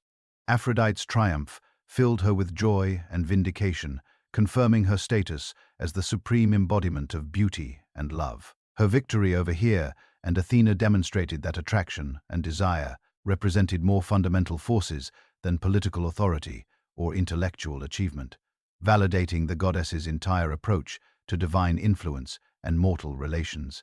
Hera and Athena's rejection generated the kind of divine wrath that mortals feared above all other supernatural threats. The queen of the gods felt her authority challenged and her dignity insulted by Paris's choice, while Athena's pride in her wisdom and accomplishments suffered a devastating blow. Both goddesses immediately began planning revenge against the Trojan prince and his entire city, their anger extending beyond Paris himself to encompass all those who might benefit from his decision. The consequences of this divine judgment would soon manifest in ways that neither Paris nor the competing goddesses had fully anticipated. Aphrodite's promise to deliver Helen of Sparta would require the goddess to manipulate human machle and political relationships in ways that would inevitably lead to conflict and warfare. The most beautiful mortal woman in the world was already married to Menelaus, king of Sparta, and her abduction would trigger the very kind of large-scale violence that made Hera and Athena such formidable enemies. Paris's return to Troy with his divine mandate to claim Helen set in motion a chain of events that would transform the political landscape of the ancient world. His arrival at Menelaus's court as a diplomatic guest provided the perfect opportunity for Aphrodite to fulfill her promise as the Far goddess began working her influence on both Helen and Paris to create the overwhelming mutual attraction that would justify their elopement. The goddess's intervention proved both subtle and irresistible as she enhanced the natural attraction between the Trojan prince and the Spartan queen. Helen's beauty, already legendary throughout the Greek world, seemed to glow with supernatural radiance when Paris first beheld her, while the prince's own considerable charm became magnified to the point where Helen found herself unable to think of anything else. Their initial meeting generated the kind of instant, overwhelming passion that poets would celebrate for centuries afterward. Aphrodite's manipulation of human emotions required delicate timing and psychological insight to achieve the desired results without creating obvious supernatural interference. The goddess worked through dreams, chance encounters, and subtle environmental influences to bring the lovers together while ensuring that their attraction appeared to develop naturally. Her divine power operated through enhancement of existing human tendencies rather than complete override of free will, making the resulting passion feel authentic to both participants. The elopement itself occurred during a period when Menelaus had traveled to Crete for his grandfather's funeral, leaving Helen alone in Sparta with only minimal supervision. Paris's diplomatic mission provided perfect cover for extended private conversations with the queen, while Aphrodite's influence ensured that these meetings would lead inevitably to romantic involvement. The goddess's careful orchestration made the lovers' flight seem like a spontaneous decision rather than the result of divine manipulation. Helen's departure from Sparta with Paris represented one of the most consequential personal decisions in ancient history, as it provided the immediate cause for the Trojan War that would consume a generation of Greek heroes. The queen's choice to abandon her husband, daughter, and royal responsibilities for love with a foreign prince demonstrated the overwhelming power of Aphrodite's influence over human behavior. Her decision would be debated by moralists and philosophers for centuries, raising fundamental questions about the relationship between passion and duty. The lovers' journey to Troy proceeded under Aphrodite's protection, with favorable winds and calm seas facilitating their escape from potential pursuit. The goddess ensured that their ship avoided the storms and pirates that typically threatened the Mediterranean voyages, while also providing them with the kind of romantic interludes that reinforced their mutual devotion. By the time they reached Trojan territory, Helen and Paris had become so completely devoted to each other that separation seemed impossible. Their arrival in Troy created immediate political complications as King Priam and his advisors grappled with the implications of harboring the stolen wife of a Greek king. Some counselors urged the immediate return of Helen to prevent the war that would inevitably result from her retention, while others argued that Trojan honor required protection of those who sought sanctuary within their borders. The debate revealed fundamental tensions between practical politics and traditional values that would continue throughout the subsequent conflict. Minos's discovery of his wife's elopement triggered the massive diplomatic and military mobilization that became known as the Trojan War. The Spartan kings appealed to his brother Agamemnon and the other Greek rulers who had sworn oaths to protect. Helen's marriage created a coalition that represented the largest military force ever assembled in the ancient world. The war that followed would last 10 years and involve virtually every significant hero and kingdom in the Greek world. Aphrodite's active participation in the subsequent conflict demonstrated her commitment to protecting the lovers whose union she had orchestrated. The goddess provided direct assistance to Paris during combat situations, using her divine powers to shield him from enemy weapons and transport him to safety when he faced overwhelming odds. Her interventions often proved decisive in preserving the Trojan prince's life. Despite his limited military skills compared to the Greek champions arrayed against him, the goddess's protection of Paris extended beyond mere physical safety to encompass psychological support and strategic guidance. She appeared to him in dreams to provide warnings about enemy plans while also reinforcing his confidence and determination when the pressures of warfare threatened to overwhelm his romantic idealism. Aphrodite's divine counsel helped Paris maintain his sense of purpose and identity, despite the massive destruction that resulted from his personal choices. Her broader support for the Trojan cause reflected both her commitment to Paris and Helen's happiness and her desire to demonstrate divine power in the face of opposition from Hera and Athena. The goddess used her influence over human emotions to inspire fierce loyalty among Trojan defenders, while also attempting to create dissension within the Greek ranks through manipulation of existing rivalries and personal conflicts. Her efforts contributed to the war's extended duration by preventing either side from achieving decisive victory. The divine nature of Aphrodite's existence created an inherent tension when she encountered the brief, passionate lives of mortals who captured her attention. Unlike her relationships with fellow gods, these mortal entanglements carried the weight of inevitable loss, as even the most beautiful humans aged and died while she remained eternally youthful.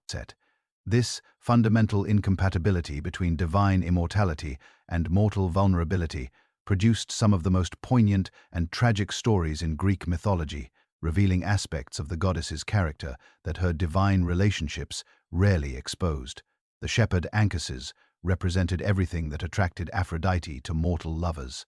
Physical beauty unmarred by the corruption of court life, natural wisdom gained through intimate connection with the natural world, and the kind of innocent sensuality that divine society's political complexities had largely eliminated. His daily routine involved guiding his flocks across the slopes of Mount Ida, the same Trojan mountain where Paris would later make his fateful judgment between the three goddesses. The region's natural beauty, with its flowing streams, flower-filled meadows, and groves of ancient trees provided an ideal setting for the kind of romantic encounter that would define both Anca's destiny and the future of Troy itself. Enes possessed the robust physique typical of men who spent their lives engaged in physical labor. His muscles developed through years of climbing rocky terrain and wrestling with recalcitrant sheep. His skin bore the healthy bronze coloration that came from constant exposure to Mediterranean sunlight, while his hands showed the calluses and scars that marked him as someone who worked with his body rather than merely commanding others. These physical characteristics, which might have seemed crude to sophisticated urban dwellers, struck Aphrodite as refreshingly authentic after centuries of interaction with gods, whose perfect forms never changed or showed evidence of meaningful activity. The goddess first observed Anchises during one of her regular surveys of mortal territories. Her divine vision allowing her to perceive the emotional and spiritual qualities that made certain individuals particularly attractive. The shepherd's contentment with his simple life combined with his genuine appreciation for the natural beauty that surrounded him created an aura of peace and satisfaction that drew her attention immediately. Unlike the ambitious princes and warriors who typically sought divine favor, Anchises seemed complete in himself, requiring nothing beyond what his pastoral existence already provided. Aphrodite's initial approach to the shepherd required careful consideration of how to present herself without immediately revealing her divine nature. Direct manifestation of her full glory would have overwhelmed any mortal, potentially killing Anchises through sheer exposure to divine radiance. Instead, she chose to appear as a young woman of extraordinary but believable beauty. Her supernatural qualities muted to levels that a human mind could process without suffering permanent damage. Her clothing suggested wealth and refinement, without being obviously divine, while her manner combined approachability with the kind of mysterious allure that would intrigue rather than terrify a simple shepherd. The goddess's disguise included a carefully constructed background story that would explain her presence in the remote mountain region where Anuses tended his flocks. She claimed to be the daughter of a wealthy merchant family from a distant city, separated from her traveling companions during a storm, and now seeking shelter until she could arrange safe passage home. This explanation provided plausible reasons for both her refined appearance and her temporary availability, while also establishing the kind of romantic urgency that would justify rapid development of intimate feelings. Their first encounter occurred near a spring, where Anuses regularly brought his flocks to drink. The setting's natural beauty, enhanced by Aphrodite's presence in ways that seemed coincidental rather than supernatural.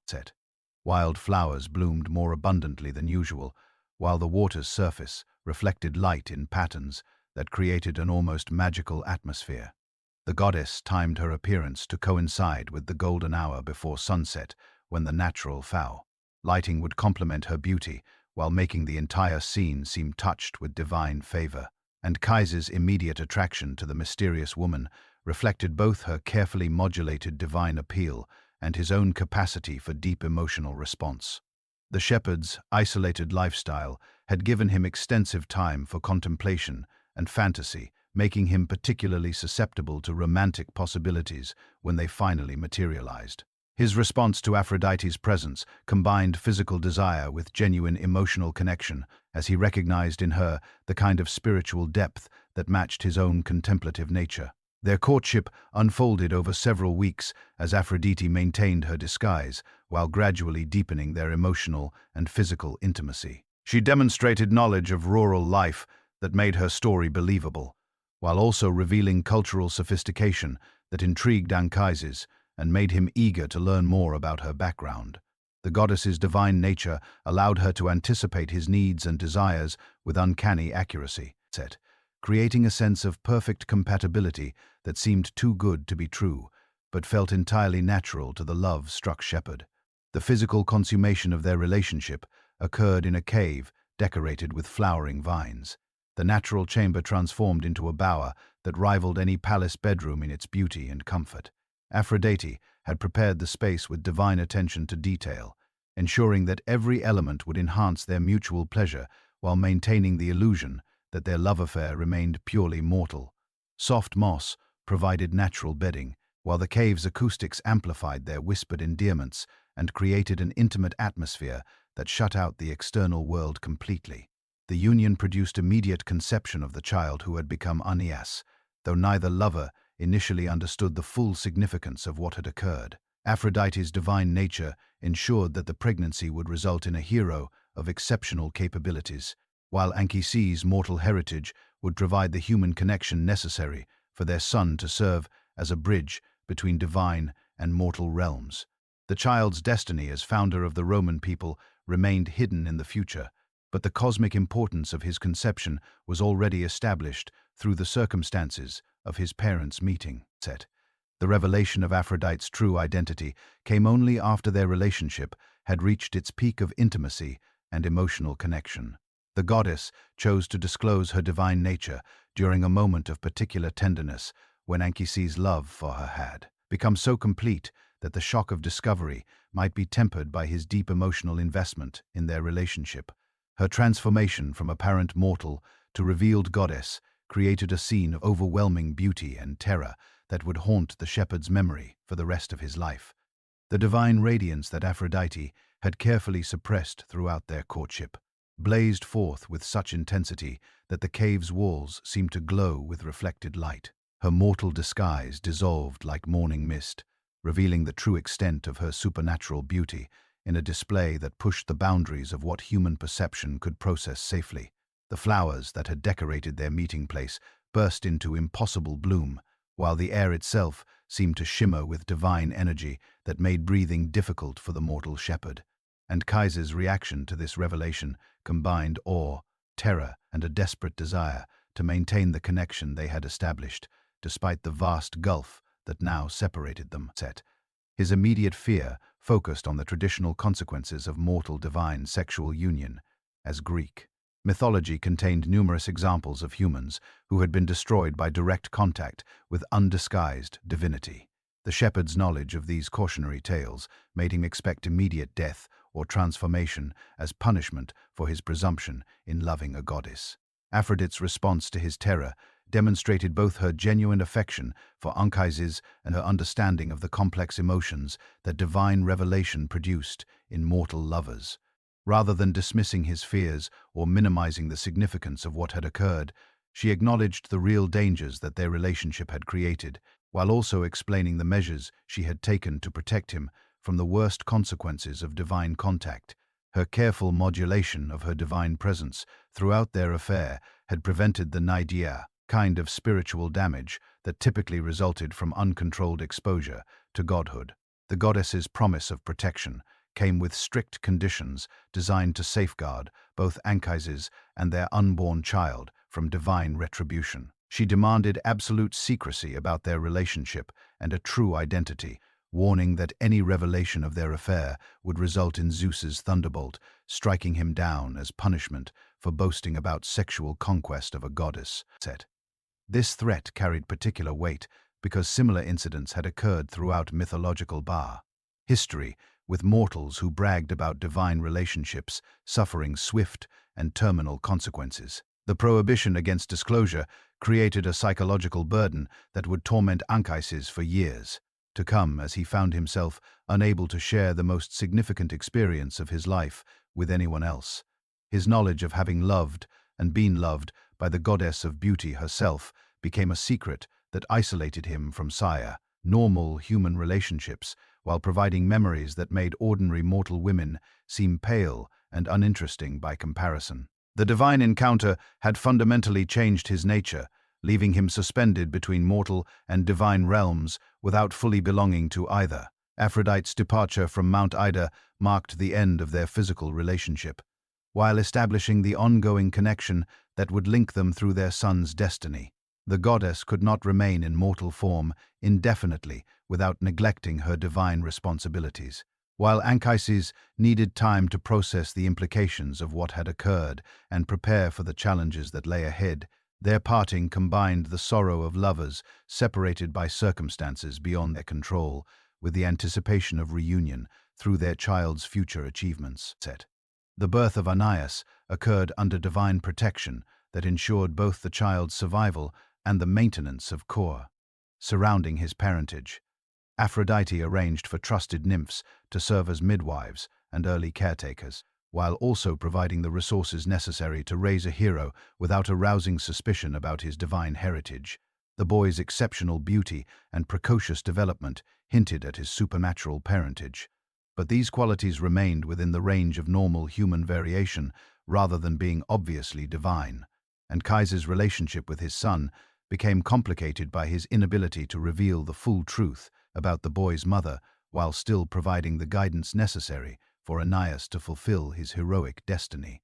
The shepherd found himself constantly reminded of Aphrodite through their child's appearance and mannerisms, creating a bittersweet combination of joy and longing that defined his later years. His love for Aeneas carried the weight of his continued devotion to the goddess, making the boy both a blessing and a constant reminder of what he had lost. The tragic conclusion of Anchises' story occurred years later when wine loosened his tongue enough to allow him to hint at his divine encounter to other shepherds. Though he avoided explicit details about his relationship with Aphrodite, his boastful references to having known the goddess intimately were sufficient to trigger Zeus's promised punishment. The lightning bolt that struck him down left him alive, but permanently disabled. His body twisted and weakened as a reminder of the consequences of violating divine confidentiality.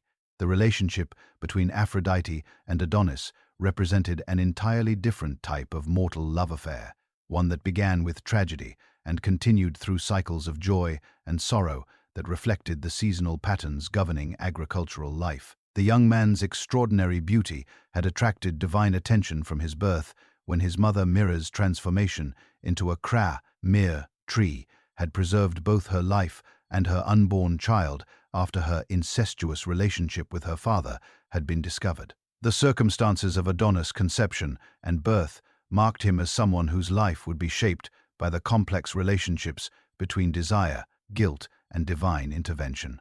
Mira's metamorphosis into a tree occurred at the moment when her father's sword would have ended both their lives. The god's intervention preserving the unborn child while punishing the mother through permanent transformation. The mere tree that she became continued to weep aromatic resin that commemorated her sorrow and shame, while also providing protection for the infant who had emerged from her bark 10 months after her transformation. This unusual birth process imbued Adonis with qualities that made him irresistible to goddesses, while also marking him for a destiny that would be shaped by the competing desires of divine powers. Aphrodite's first encounter with Adonis occurred when the infant was still emerging from his mother's transformed bark, his perfect features and supernatural beauty immediately capturing the goddess's attention and maternal instincts. The child's vulnerability combined with his obvious divine favor created an irresistible appeal that transcended normal romantic attraction to encompass protective devotion and nurturing care. The goddess took immediate responsibility for the infant's welfare, recognizing that his exceptional nature would require divine guidance and protection to survive the dangers that would inevitably surround him.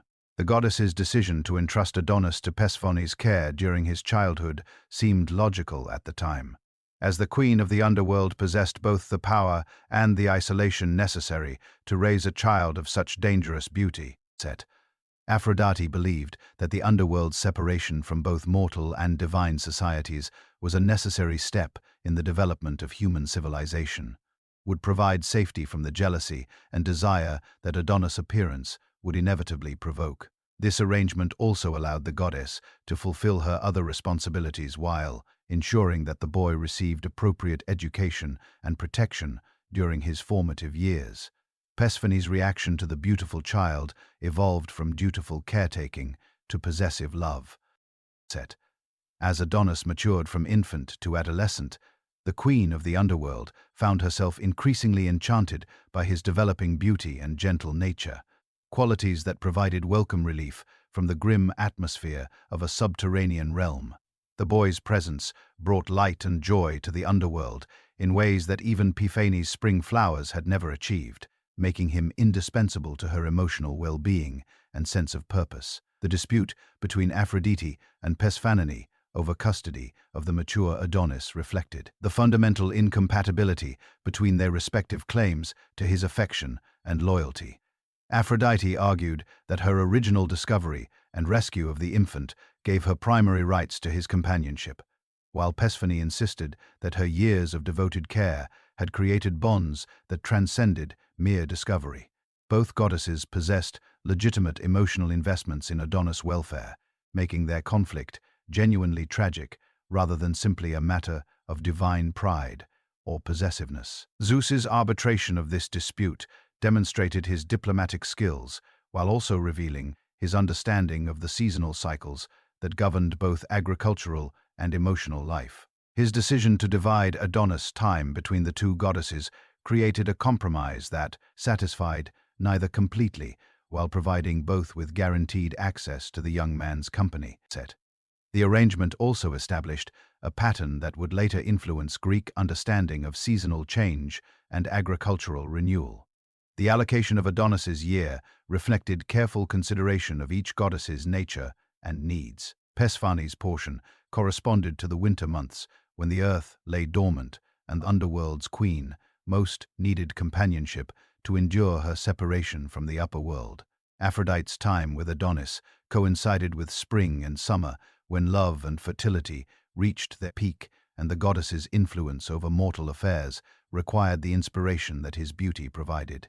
Adonis's own preferences in this arrangement remained largely unconsidered by the divine arbitrators, reflecting the common assumption that mortals existed primarily to serve divine purposes rather than pursue their own happiness.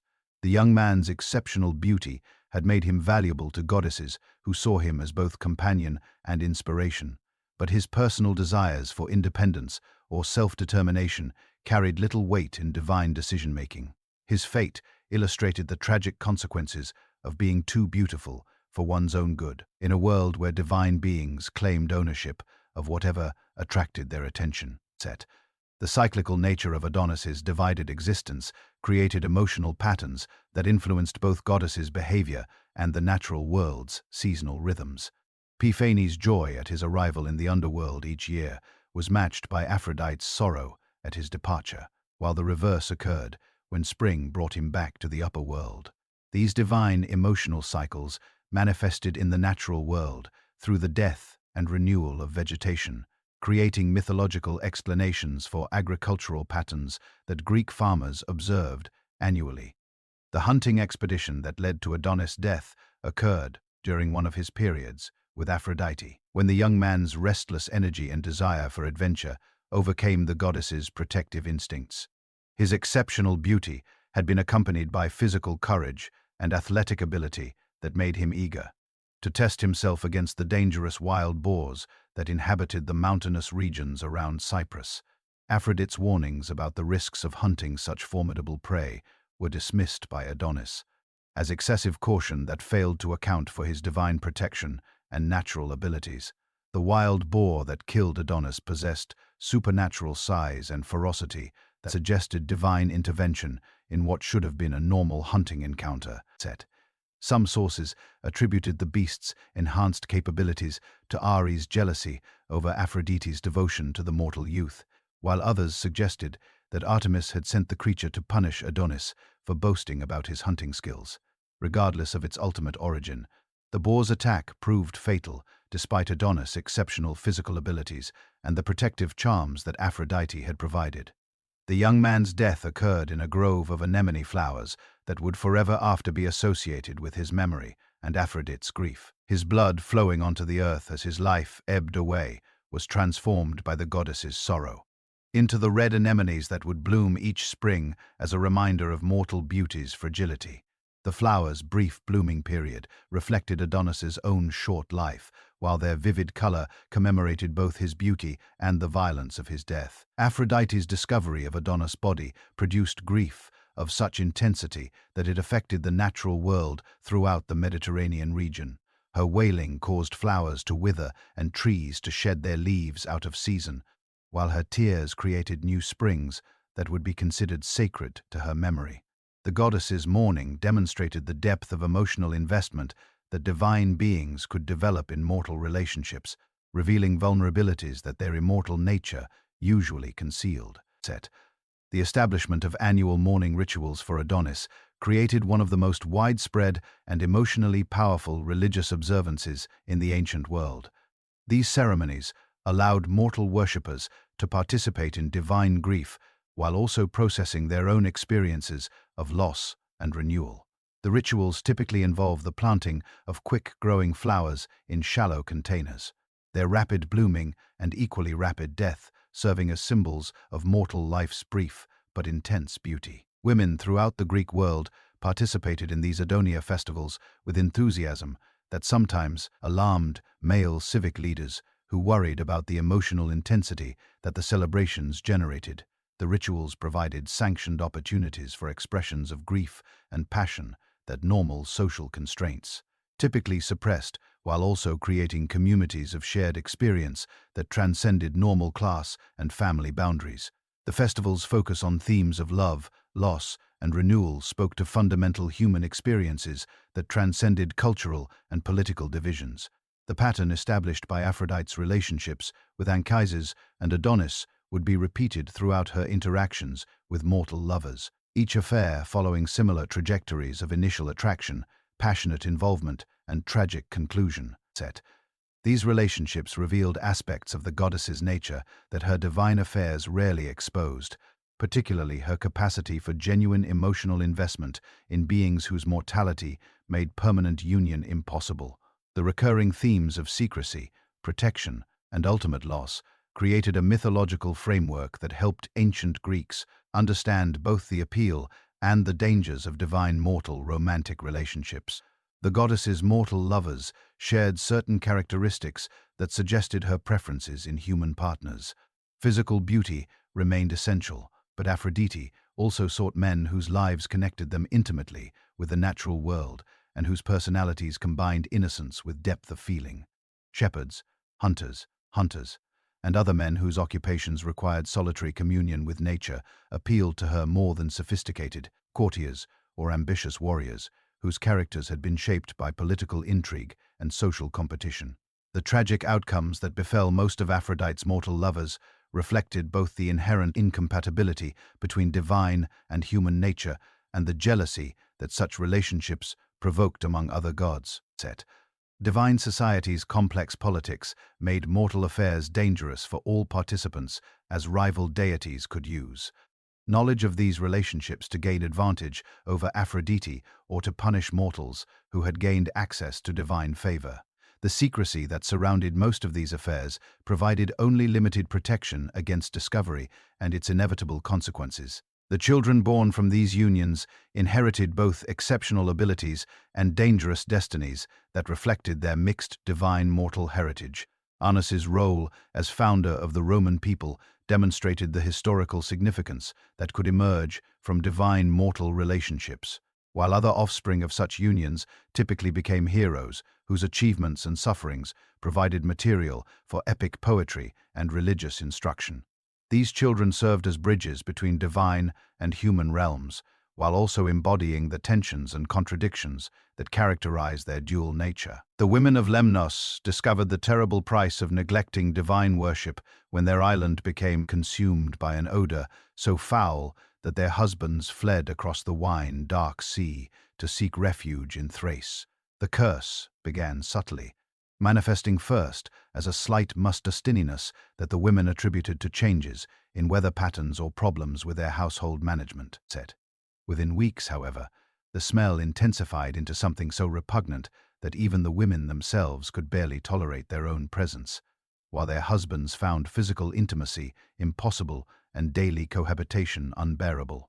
Aphrodite's wrath had been building for months as the Lemnian women gradually abandoned her traditional festivals and rituals in favor of more practical pursuits. The island's prosperity through metalworking and trade had created a culture that valued tangible achievements over religious observances, leading many women to view the goddess's elaborate ceremonies as wasteful expenditures of time and resources. Their neglect began with shortened rituals and reduced offerings, but eventually progressed to complete abandonment of Aphrodite's worship in favor of deities whose domain seemed more directly relevant to their daily concerns. The goddess's initial warnings took the form of minor disruptions in romantic relationships and marital harmony throughout the island. Couples who had enjoyed decades of contentment found themselves arguing over trivial matters, while newlyweds discovered unexpected incompatibilities that had somehow escaped their notice during courtship. These early signs of divine displeasure were dismissed by the practical-minded Lemnians as natural consequences of economic stress and social change, rather than supernatural intervention requiring religious response. Aphrodite's patience finally exhausted itself when the women openly mocked her sacred prostitutes during a festival honoring Hephaestus, the island's patron deity. The Lemnian matrons declared that they had no need for a goddess who promoted sexual license and romantic instability when their own marriages provided adequate satisfaction and their society functioned perfectly well without divine interference in personal relationships. This public rejection of her authority, combined with their systematic neglect of her worship, triggered the goddess's decision to demonstrate exactly what life without her blessing would entail. The curse manifested through a supernatural alteration of the women's natural body, chemistry that produced an odor reminiscent of rotting fish mixed with sulfurous volcanic gases. The smell penetrated their clothing, hair, and skin so thoroughly that no amount of bathing, perfuming, or changing garments could eliminate or even reduce its intensity. The women's desperate attempts at purification only seemed to intensify the stench, as if their very efforts to cleanse themselves activated whatever divine mechanism was producing the offensive odor. The psychological impact of the curse proved as devastating as its physical effects as the fah. Women watched their husbands' expressions change from puzzlement to disgust to outright revulsion. Men who had proclaimed undying love for their wives found themselves unable to remain in the same room without experiencing nausea and headaches. The physical intimacy that had sustained Lemnian marriages for generations became impossible. While even casual social interaction required enormous willpower to endure, the husband's exodus began gradually as individual men found excuses to spend increasing amounts of time away from home, claiming urgent business in distant parts of the island or extended visits to relatives in other communities. The pretenses became increasingly transparent as the curse's effects intensified, until finally the men began departing openly for Thrace, where they established temporary households and began forming relationships with Thracian women who possessed normal human sense. The abandoned Lemnian women faced a crisis that threatened their society's fundamental structure, as the island's economy depended heavily on male labor in the mines and forges that produced their famous metalwork. The women possess considerable skills in textile production, pottery, and household management, but they lack the physical strength and technical knowledge necessary to maintain the heavy industrial operations that provided their community's primary source of wealth and international trade connections.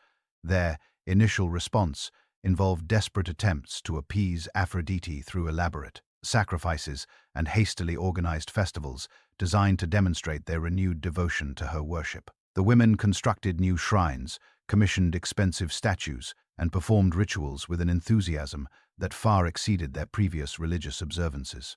However, their offerings were motivated by fear and desperation rather than genuine reverence, creating the kind of hollow worship that divine beings could easily detect and which often provoked even greater anger. The goddesses' continued silence in response to their frantic appeals forced the Lemnian women to confront the possibility that their punishment might be permanent, requiring them to develop new social structures capable of functioning without male participation. The island's natural resources and strategic location provided sufficient foundation for economic survival, but the women needed to master skills and assume responsibilities that their traditional gender roles had never required them to develop. The emergence of a female-dominated society on Lemnos created unprecedented opportunities for women to exercise political and economic authority, while also revealing the challenges inherent in maintaining complex social institutions without the complementary skills that men had traditionally provided. The women elected councils to manage civic affairs, organized work gangs to maintain essential infrastructure, and develop trading relationships with foreign merchants who were initially skeptical about conducting business with an all-female community. Queen Hypsipyle emerged as the natural leader of this transformed society through her combination of royal authority, practical intelligence, and charismatic personality that enabled her to unite the island's women behind common goals. Her leadership proved essential in maintaining social cohesion during the difficult transition period, while her diplomatic skills helped establish the external relationships necessary for continued economic viability. The Queen's ability to balance traditional feminine roles with the demands of political contour provided a model that other Lemnian women could follow in their own expanded responsibilities. The arrival of Jason and the Argonauts on Lemnos created the first opportunity for the cursed women to interact with men who had not been conditioned to associate them with the supernatural stench that had driven away their husbands. The heroes' quest for the Golden Fleece had brought them to the island, seeking supplies and repairs for their ship. Unaware of the unusual circumstances that had created the female-dominated society they encountered, the Argonauts' initial confusion about the absence of men was explained by carefully crafted stories about a plague that had killed all the island's male inhabitants, leaving the women to manage their community independently. This deception protected the women from the shame of revealing their divine punishment, while also preventing the heroes from learning about Aphrodite's curse, which might have made them reluctant to remain on the island long enough for romantic relationships to develop. The relationships that formed between the Argonauts and the Lemnian women demonstrated that the curse's effects were specifically targeted at the women's original husbands rather than making them universally repulsive to all men. The selective nature of the divine punishment suggested that Aphrodite's anger focused on the specific marital relationships that had been neglected when the women abandoned her worship rather than condemning them to permanent isolation from all masculine companionship. Jason's romance with Queen Hips Pyle provided the most significant of these new relationships, as their union produced children who would eventually help restore normal demographic balance to the island. The hero's extended stay on Lemnos, originally intended as a brief stopover for supplies and rest, stretched into months as he found himself increasingly captivated by the Queen's intelligence and beauty. Their relationship offered both partners emotional fulfillment that had been missing from their previous experiences, creating a bond that transcended the practical considerations that had initially brought them together.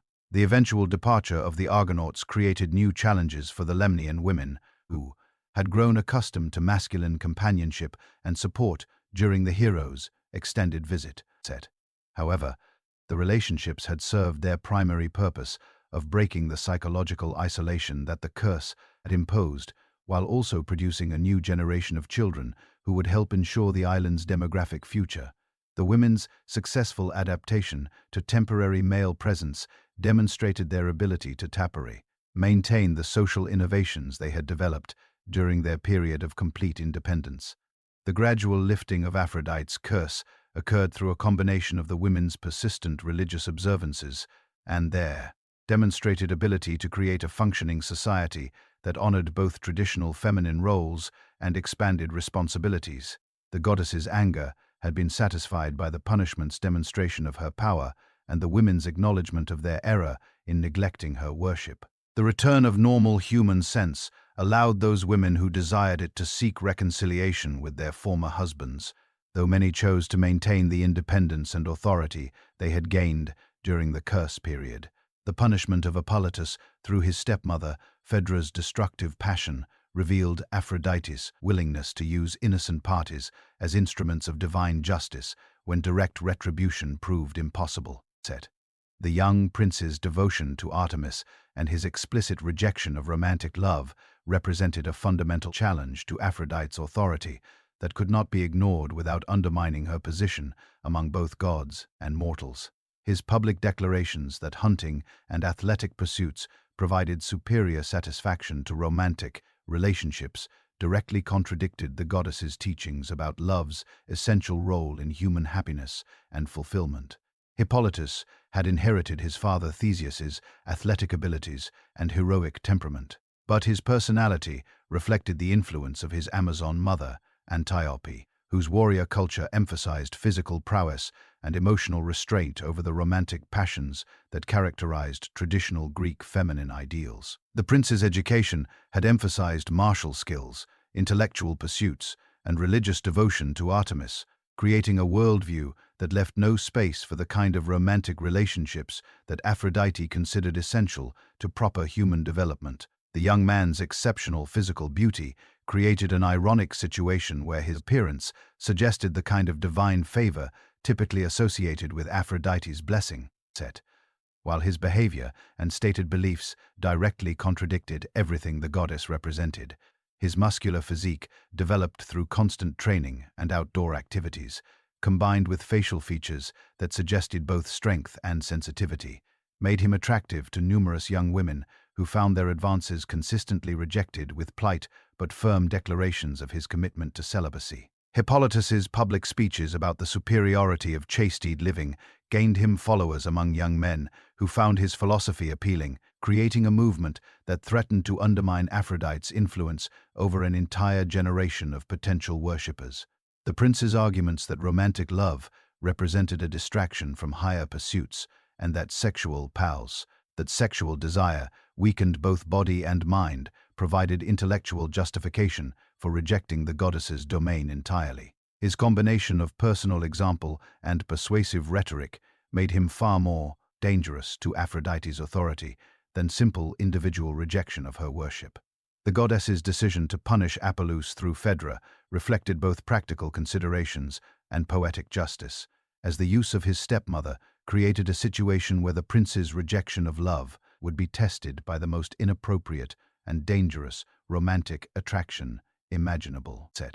Phaedra's position as his father's wife made any reciprocal feeling impossible without violating fundamental social taboos. while her mature beauty and sophisticated understanding of a masculine psychology equipped her to mount the kind of sustained romantic assault that would challenge even the most committed celibate. Phaedra possessed the kind of refined sensuality that came from years of experience in royal courts, where political alliances often depended on personal charm and romantic manipulation. Her marriage to Theseus had been arranged for diplomatic purposes rather than emotional compatibility, leaving her with considerable romantic energy that had never found appropriate outlet within her official relationship. The queen's intelligence and cultural sophistication made her conversation stimulating, while her position as stepmother gave her legitimate reasons for frequent interaction with Hippolytus that could mask romantic pursuit as family concern. Aphrodite's manipulation of Phaedra's emotions began subtly with enhanced appreciation for Hippolytus' physical beauty and growing interest in his philosophical discussions about virtue and self-discipline. The goddess gradually intensified these feelings until they became consuming passion that overwhelmed the queen's rational understanding of appropriate behavior and social consequences. The divine intervention operated through amplification of natural human responses rather than complete override of free will, making Phaedra's obsession feel authentic while ensuring its destructive intensity. The queen's attempts to seduce her stepson created increasingly desperate situations, as Hippolytus' consistent rejections only intensified her divinely inspired desire. Her initial subtle approaches through meaningful glances and casual physical contact escalated to direct verbal propositions and finally to explicit offers of sexual relationship that violated every standard of appropriate behavior between stepmother and stepson. Each rejection seemed to fuel her passion rather than discourage it, creating a cycle of escalating desperation that could only end in catastrophe. Hippolytus' horror at his stepmother's advances reflected both his genuine commitment to chastity and his understanding of the social destruction that would result from any reciprocal response to her romantic overtures. The prince's athletic training had given him considerable experience in controlling physical impulses and emotional responses, but Phaedra's persistent pursuit tested his self-discipline in ways that no previous challenge had approached. His continued rejections of her advances demonstrated remarkable strength of character, while also revealing the psychological strain that constant temptation was creating. The confrontation that led to the tragic resolution occurred when Phaedra's desperation finally overcame her remaining inhibitions, leading her to make a direct physical assault on Apollus that left no ambiguity about her intentions. The prince's violent rejection of her advances necessary to preserve both his chastity and his honor provided the queen with the excuse she needed to transform her frustrated desire into accusations of attempted rape that would destroy the young man who had humiliated her through his consistent refusal of her romantic offerings. Phaedra's false accusations against Hippolytus represented the kind of vindictive behavior that divine manipulation could produce when natural human emotions were amplified beyond normal limits.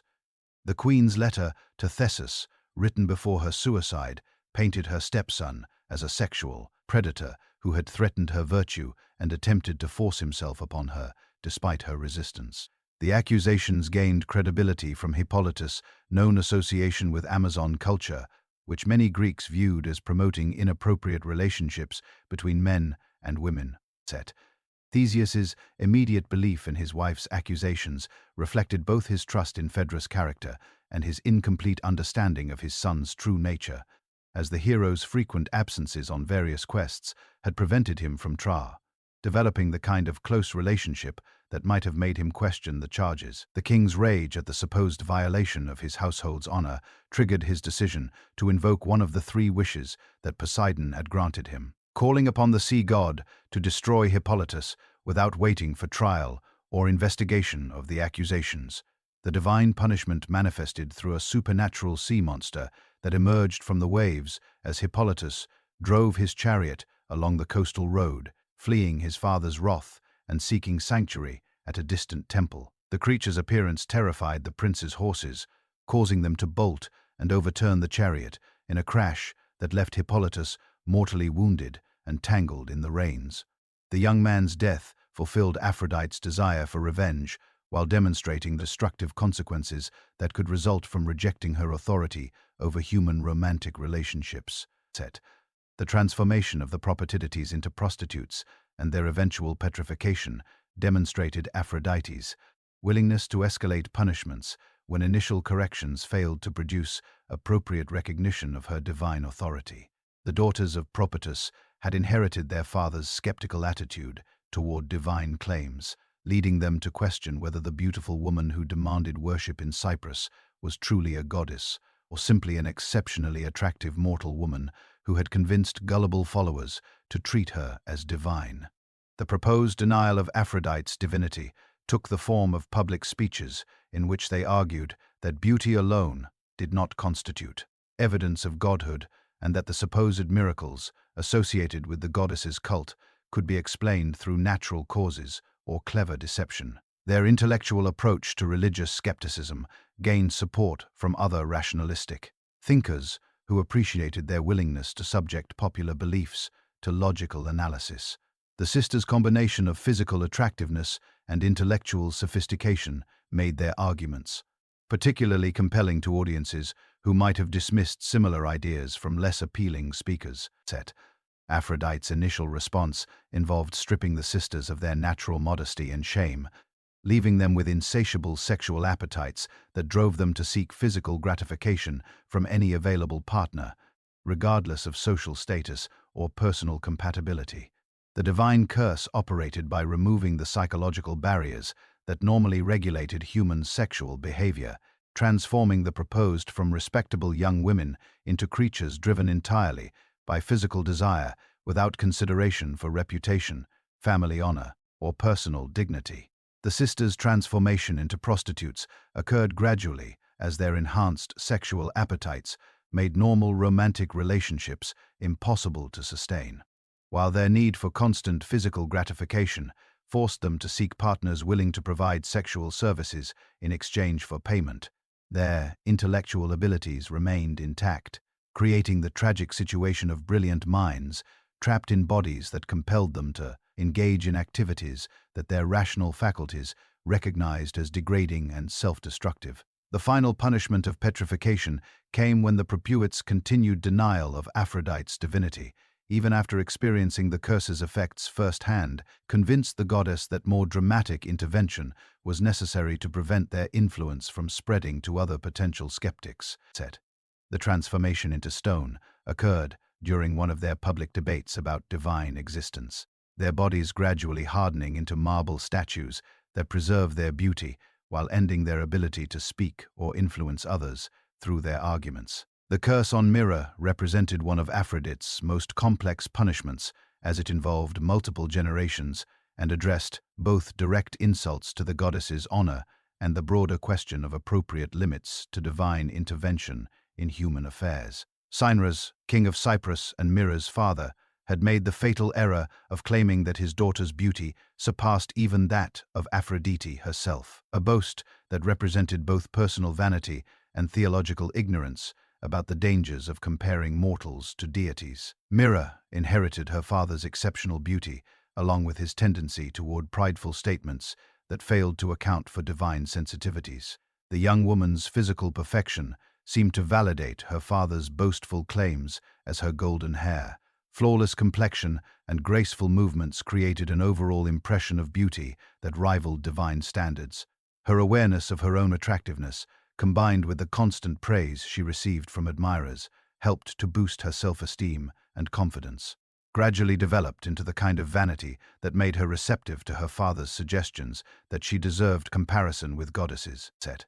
Aphrodite's punishment took the form of inspiring Myrrha with overwhelming sexual desire for her own father, creating a situation where the young woman's beauty became the instrument of her destruction rather than a source of pride and social advantage. The divine curse operated through gradual intensification of natural affection until it transformed into consuming, erotic obsession that overwhelmed Myrrha's rational understanding of appropriate family relationships and social taboos. The development of Myrrha's incestuous desire created internal torment that manifested through sleepless nights, loss of appetite, and desperate attempts to suppress feelings that grew stronger with each effort at self-control. Her nurse, recognizing the symptoms of forbidden love without initially understanding its specific object, attempted to help through various remedies and distractions that only intensified the young woman's suffering by preventing her from confessing the true source of her distress. The consummation of Mira's desire occurred through deception during a religious festival when darkness and wine provided cover for her to visit her father's bed without revealing her identity. The incestuous relationship continued for several nights before Kanaras discovered his partner's true identity, leading to violent rejection and threats of death that forced Mira to flee Cyprus in search of sanctuary from her father's wrath and her own overwhelming shame. The transformation into a merry tree occurred when Mira's pregnancy made continued flight impossible, and her prayers for relief from her unbearable situation were answered through metamorphosis. That preserved both her life and her unborn child while removing her from human society permanently. The aromatic resin that flowed from her bark represented her eternal tears of remorse, while the tree's ability to produce the precious myrrh demonstrated that even divine punishment could result in contributions to human welfare and religious practice. The divine offspring of Aphrodite embodied the complex nature of love itself, manifesting as beings whose powers could inspire both ecstatic joy and devastating destruction, depending on their application and the circumstances of their intervention. These children inherited aspects of their mother's fundamental authority over attraction, desire, and emotional connection, but each developed distinct personalities and spheres of influence that reflected the multifaceted nature of romantic and sexual experience in both divine and mortal realms. Os occupied the most prominent position among Aphrodite's children, though his parentage remained a subject of considerable theological debate throughout the ancient world. The earliest cosmogonic traditions described him as a primordial force that existed before the Olympian gods, representing the fundamental attractive power that drew the basic elements of creation together during the universe's formation. This ancient Os functioned as a cosmic principle rather than a personalized deity, his influence operating through the natural laws that governed everything from atomic attraction to planetary motion. The evolution of Os from cosmic abstraction to individual god reflected changing Greek understanding of love's nature and function within both divine and human society. As religious thought became more anthropomorphic and psychologically sophisticated, the primordial force of attraction required personification to make its operations comprehensible to mortal worshippers who needed specific deities to address in prayer and sacrifice. The transformation process involved gradual attribution of human characteristics and motivations to what had originally been conceived as an impersonal natural law. When depicted as Aphrodite's son, Os inherited her beauty and charm while developing his own distinctive approach to exercising power over romantic relationships. Unlike his mother's tendency toward direct intervention in human affairs, the younger preferred subtle manipulation through his famous golden arrows that could inspire love in any target, regardless of their previous inclinations or circumstances.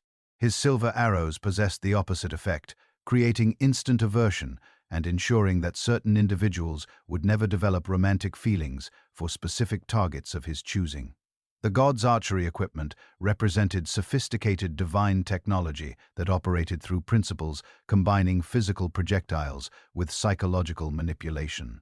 The golden arrows contained essence of divine attraction concentrated into physical form, their impact creating neurochemical changes in mortal brains that produced the symptoms associated with falling in love.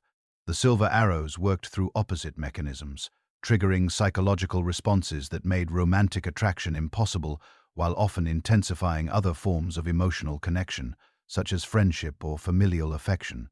Eros's physical appearance reflected his dual nature as both child and adult depending on the circumstances of his manifestation. When serving his mother's purposes or operating within family contexts, he was operating within his mother's purposes or operating within family contexts.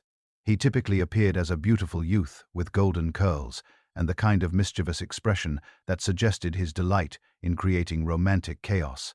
His wings, usually depicted as white or golden, depending on artistic preference, provided him with the mobility necessary to strike targets throughout the mortal world, while avoiding detection by those who might attempt to interfere with his activities.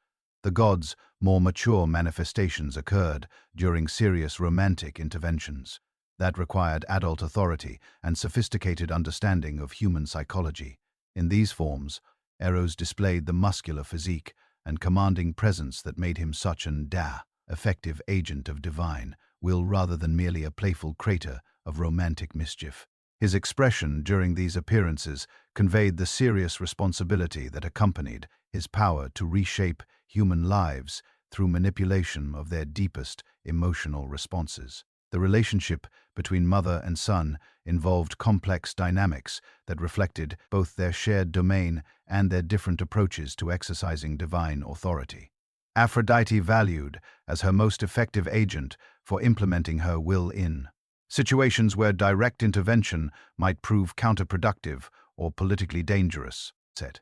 The god's ability to operate independently while remaining loyal to his mother's broader objectives made him invaluable for managing the intricate network of romantic relationships that maintain stability within both divine and mortal societies. Eros's independent streak occasionally created conflicts with Aphrodite when his personal interests or sense of justice conflicted with her strategic objectives. The god possessed his own moral code that emphasized the importance of genuine emotional connection over purely physical attraction, leading him to sometimes refuse assignments that would create relationships lacking authentic affection. These disagreements typically resolved through negotiation rather than direct confrontation, as both deities understood their mutual dependence despite their occasional philosophical differences. The question of Os's paternity remained deliberately ambiguous in many mythological sources with various traditions, attributing his parentage to different divine fathers depending on local religious preferences and theological requirements. Some accounts identified Ares as his father, creating a lineage that connected love directly to warfare and conflict in ways that explained the violent passion that characterized many romantic relationships. This parentage emphasized the aggressive conquering aspects of desire that could overwhelm rational resistance and social barriers. Alternative traditions named Hermes as Os's father, linking love to communication, travel, and the kind of boundary crossing that characterized many romantic relationships.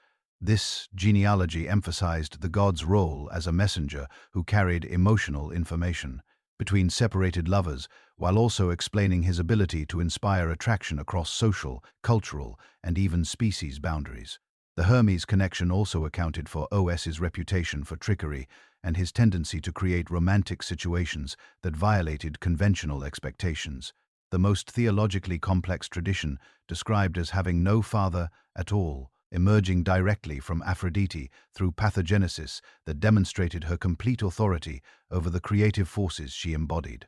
This version emphasized the goddess's independence and self-sufficiency, while also suggesting that love represented a purely feminine principle that required no masculine contribution for its manifestation. The theological implications of this parentage influenced various mystery cults that viewed Aphrodite as a supreme, creative deity whose power transcended normal reproductive categories. Priapus represented the most problematic of Aphrodite's offspring. His grotesquely exaggerated masculine anatomy, creating both embarrassment and theological passion for Greek religious authorities who struggled to integrate him into conventional divine hierarchies. His birth resulted from Aphrodite's union with Adonis during one of their periodic romantic encounters. The combination of love and wine producing a deity whose nature reflected both parents' association with physical pleasure and loss of rational control. The circumstances of Priapus' conception occurred during a Dionysiac festival when Aphrodite's participation in the wine god's revels led to a sexual union that neither deity had planned or particularly desired. Their coupling represented the kind of spontaneous physical attraction that could override divine judgment and social propriety, demonstrating that even gods remain subject to the forces they claim to control. The unplanned nature of their encounter contributed to their son's later difficulties in gaining acceptance within Olympian society. Here's intervention in Prius' development occurred while he remained in Aphrodite's womb. The queen of the gods, using her authority over childbirth to curse the unborn child, with physical deformities that would make him unsuitable for normal divine society. The curse specifically targeted his sexual organs, enlarging them to proportions that made normal physical intimacy impossible while creating a constant state of arousal that could never be satisfied through conventional means. This punishment reflected Hera's ongoing anger toward Aphrodite's sexual freedom and her desire to demonstrate the consequences of unauthorized romantic relationships.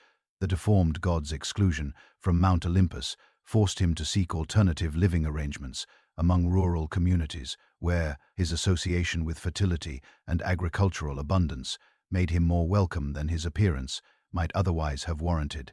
Farmers throughout the Greek world erected wooden statues of Priapus in their fields and gardens, believing that his presence would ensure bountiful harvests while also protecting their crops from theft and damage. The god's grotesque appearance served as an effective scarecrow, while his divine nature provided genuine supernatural protection for agricultural investments. Prius's role as guardian of gardens and agricultural boundaries reflected both his exile from proper divine society and his genuine usefulness to mortal communities that valued practical benefits over aesthetic considerations. His statues typically featured inscriptions warning potential thieves about the sexual punishments that would befall anyone who stole from protected areas. Threats that combined humor with genuine supernatural menace. The god's reputation for following through on these warnings made his protection genuinely effective in deterring agricultural crime.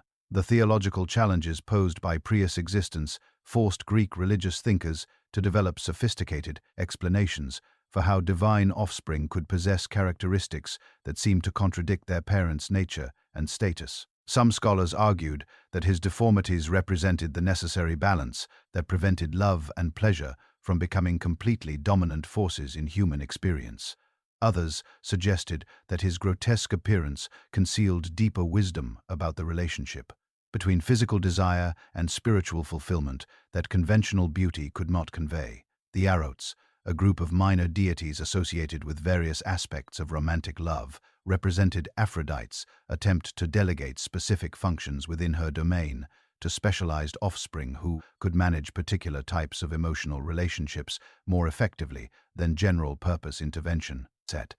These divine children inherited limited aspects of their mother's authority while developing expertise in narrow areas that require detailed understanding of human psychology and social dynamics.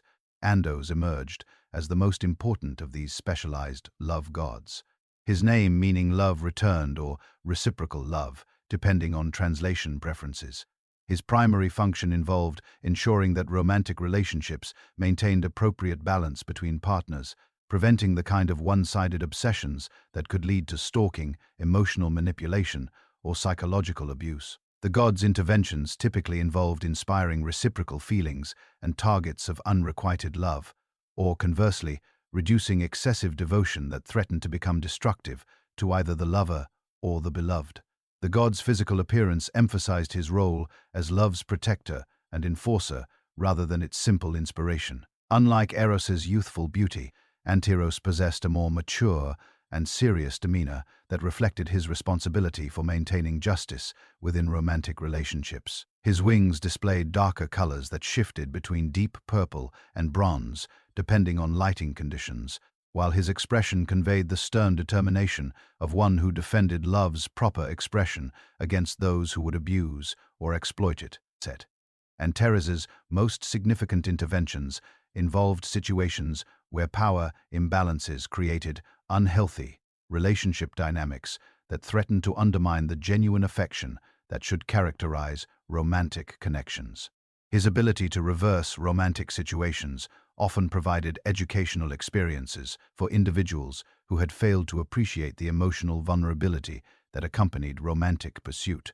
Former pursuers who found themselves in the position of being pursued typically developed greater empathy for those whose affections they had previously dismissed or exploited. The god's relationship with his brother, Os, involved both cooperation and occasional conflict, as their different approaches to managing romantic relationships sometimes produced contradictory results. Eros's tendency to inspire immediate attraction without considering long-term compatibility could create situations that required Anteros's intervention to prevent emotional damage to one or both parties involved. Their sibling rivalry reflected broader tensions within Aphrodite's domain between the spontaneous nature of attraction and the careful nurturing required for lasting relationships. Hymeros and Pythos represented even more specialized aspects of romantic desire, their names translating roughly as immediate longing and distant yearning respectively. These gods manage the different temporal aspects of romantic attraction, with Hemos governing the intense physical desire that characterized new relationships, while Pythos handled the persistent emotional connection that sustained long-term partnerships despite physical separation or temporary obstacles. The distinction between their functions reflected sophisticated Greek understanding of love's psychological complexity and the different emotional needs that characterized various stages of romantic relationships.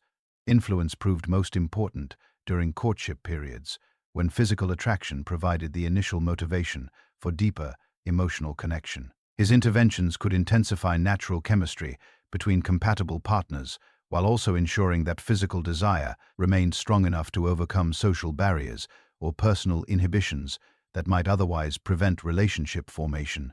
Pythos specialized in maintaining emotional connections across distance and time. His influence, particularly valuable for military couples separated by campaigns, merchants whose trade required extended travel, or lovers whose families opposed their relationship and forced temporary separation.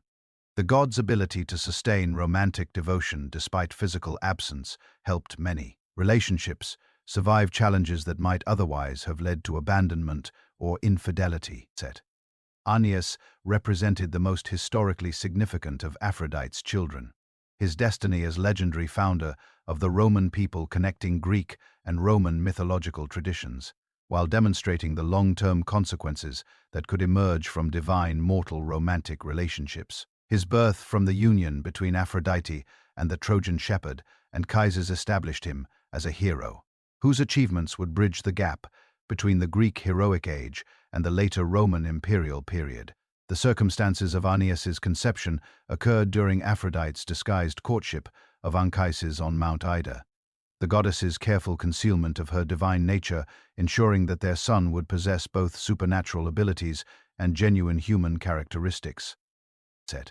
The child's mixed heritage provided him with physical strength and courage that exceeded normal mortal capabilities while maintaining the emotional connections and cultural loyalties that would motivate his later achievements as a leader and Psyche founder.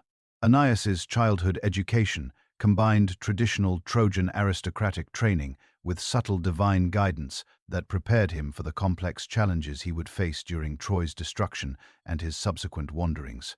His mother's protection operated through indirect means that enhanced his natural abilities without making his divine parentage obvious to potential enemies who might have targeted him specifically because of his supernatural connections. The careful balance between divine assistance and mortal effort that characterized his upbringing would continue throughout his heroic career. The young hero's role in the Trojan War demonstrated both his inherited courage and his strategic intelligence, qualities that made him one of Troy's most effective defenders despite his youth and relatively modest social position compared to princes like Hector and Paris. His ability to inspire loyalty among his followers reflected his mother's influence over human emotions, while his tactical skills suggested inheritance of divine wisdom that complemented his mortal military training. Aeneas's survival of Troy's destruction occurred through direct divine intervention as Aphrodite appeared to guide him away from the burning city while carrying his aged father Anaxes and leading his young son Ascanius to safety. The goddess's protection during this chaotic period ensured that her son would survive to fulfill his destiny as founder of the Roman line, while his rescue of family members demonstrated the filial devotion that would characterize his later leadership style. The hero's subsequent wanderings throughout the Mediterranean world provided opportunities for Aphrodite to demonstrate her continued care for his welfare while also allowing him to develop the diplomatic and leadership skills necessary for successful city founding. His encounters with various peoples and cultures during these travels broadened his understanding of different social systems and religious practices, knowledge that would prove valuable when he needed to integrate diverse populations within his eventual settlement. The romance between Aeneas and Dido, Queen of Carthage, represented one of the most complex interventions in Aphrodite's career. As the goddess needed to balance her son's emotional needs against his historical destiny in ways that would satisfy both personal and cosmic requirements, her manipulation of the situation involved inspiring genuine mutual attraction between the hero and the queen while ensuring that their relationship would ultimately serve the broader purposes that required Aeneas's eventual arrival in Italy. Dido's tragic suicide following Aeneas's departure demonstrated the destructive potential inherent in divine manipulation of human emotions, even when such intervention served supposedly beneficial long-term purposes. The queen's death created lasting enmity between Carthage and Rome that would influence Mediterranean politics for centuries, suggesting that even successful divine interventions could produce unintended consequences that complicated future historical developments. Harmonia's marriage to Cadmus, founder of Thebes, provided one of the most significant examples of how divine children could serve as bridges between celestial and terrestrial realms, while also demonstrating the complex legacy that often accompanied such unions. Her parentage from Aphrodisian Ars combined the creative force of love with the destructive power of war, creating a goddess whose nature embodied the potential for both harmony and conflict that characterized most human relationships and social institutions. The wedding gifts presented to Harmonia included a necklace and robe crafted by Hephaestus, objects whose supernatural beauty concealed curses that would bring tragedy to subsequent generations of Theban rulers. The divine smith's decision to embed destructive magic within these wedding presents reflected his ongoing anger toward Aphrodite and Eros for their affair, demonstrating how divine feuds could influence mortal affairs across multiple generations through cursed objects that passed from parent to child. The necklace possessed the power to enhance its wearer's beauty to supernatural levels while gradually corrupting their moral judgment and inspiring them to commit acts that would bring destruction upon their families and communities. Each successive owner of the necklace found themselves compelled to pursue goals that seemed reasonable at the time, but ultimately led to catastrophic consequences that affected entire cities and kingdoms. The robe's curse operated through different mechanisms, providing its wearer with prophetic dreams that revealed future events, but left them powerless to prevent the tragedies they foresaw. This combination of knowledge and helplessness created psychological torment that often drove the robe's owners to desperate actions that fulfilled the very prophecies they had hoped to avoid, creating self-fulfilling cycles of destruction that validated the original curse's power. The Aphrodisia festivals transformed entire cities into theaters of divine celebration, where the boundaries between sacred and secular dissolved in elaborate ceremonies that honored the goddess through displays of beauty, sensuality, and communal joy. These festivals occurred throughout the Greek world, but reached their most spectacular expressions in Cyprus.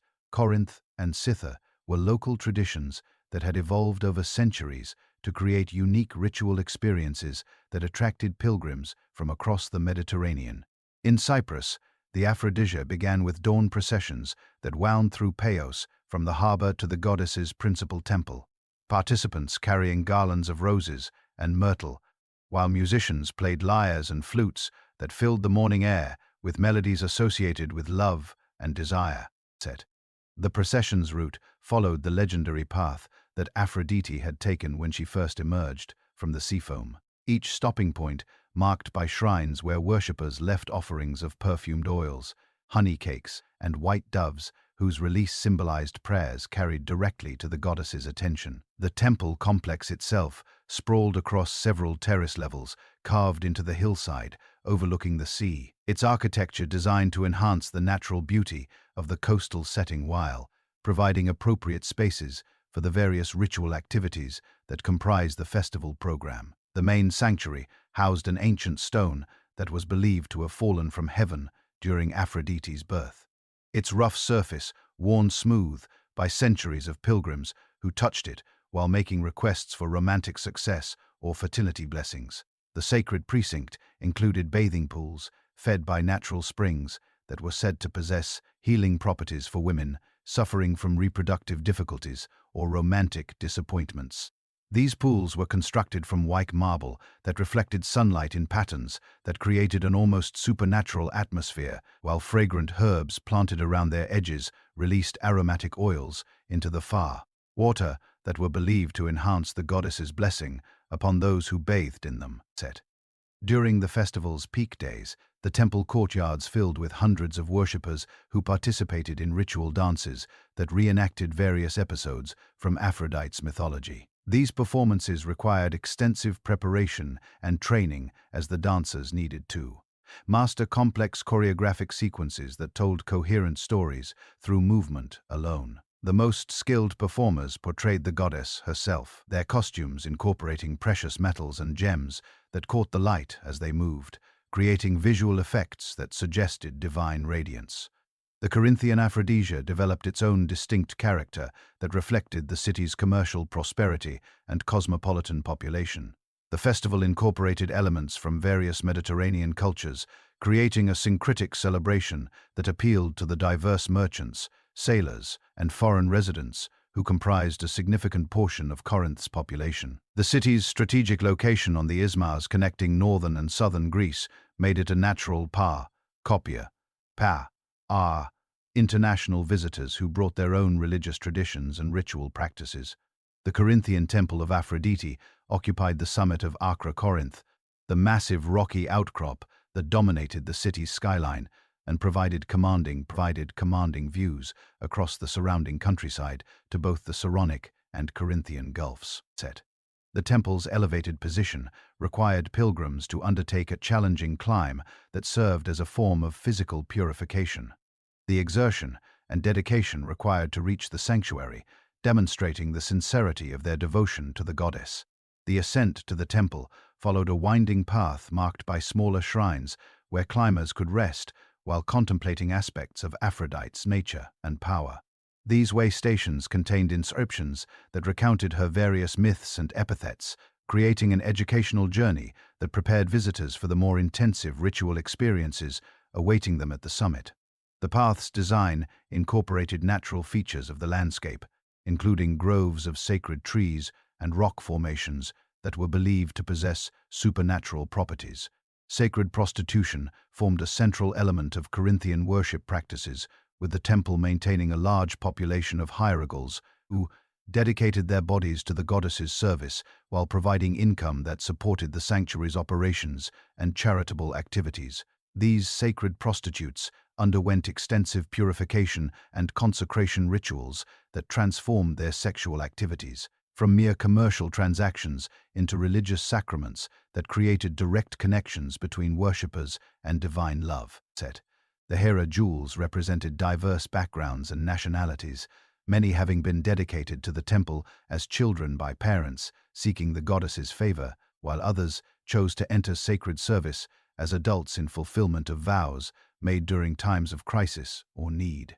Their training included not only the physical skills associated with their profession, but also education in music, poetry, and religious philosophy that equipped them to serve as counselors and spiritual guides for the pilgrims who sought their services.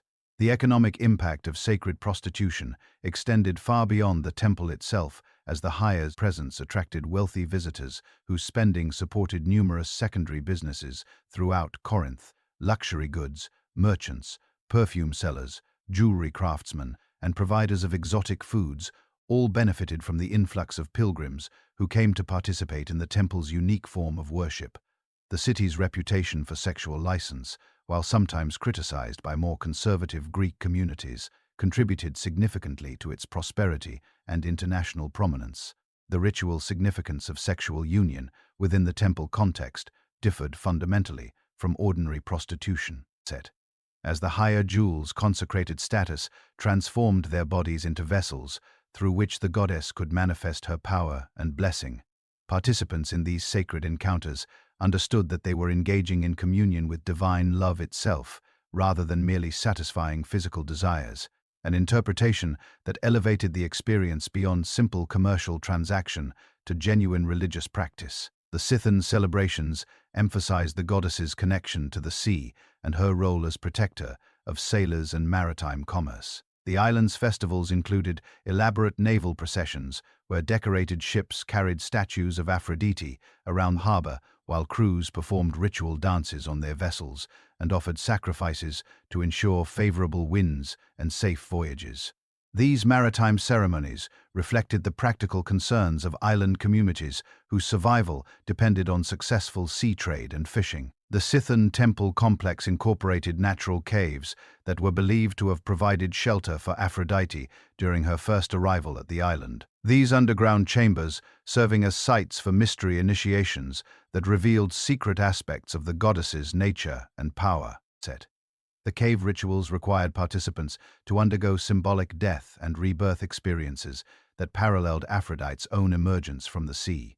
Creating psychological transformations that permanently altered initiates understanding of love's cosmic significance.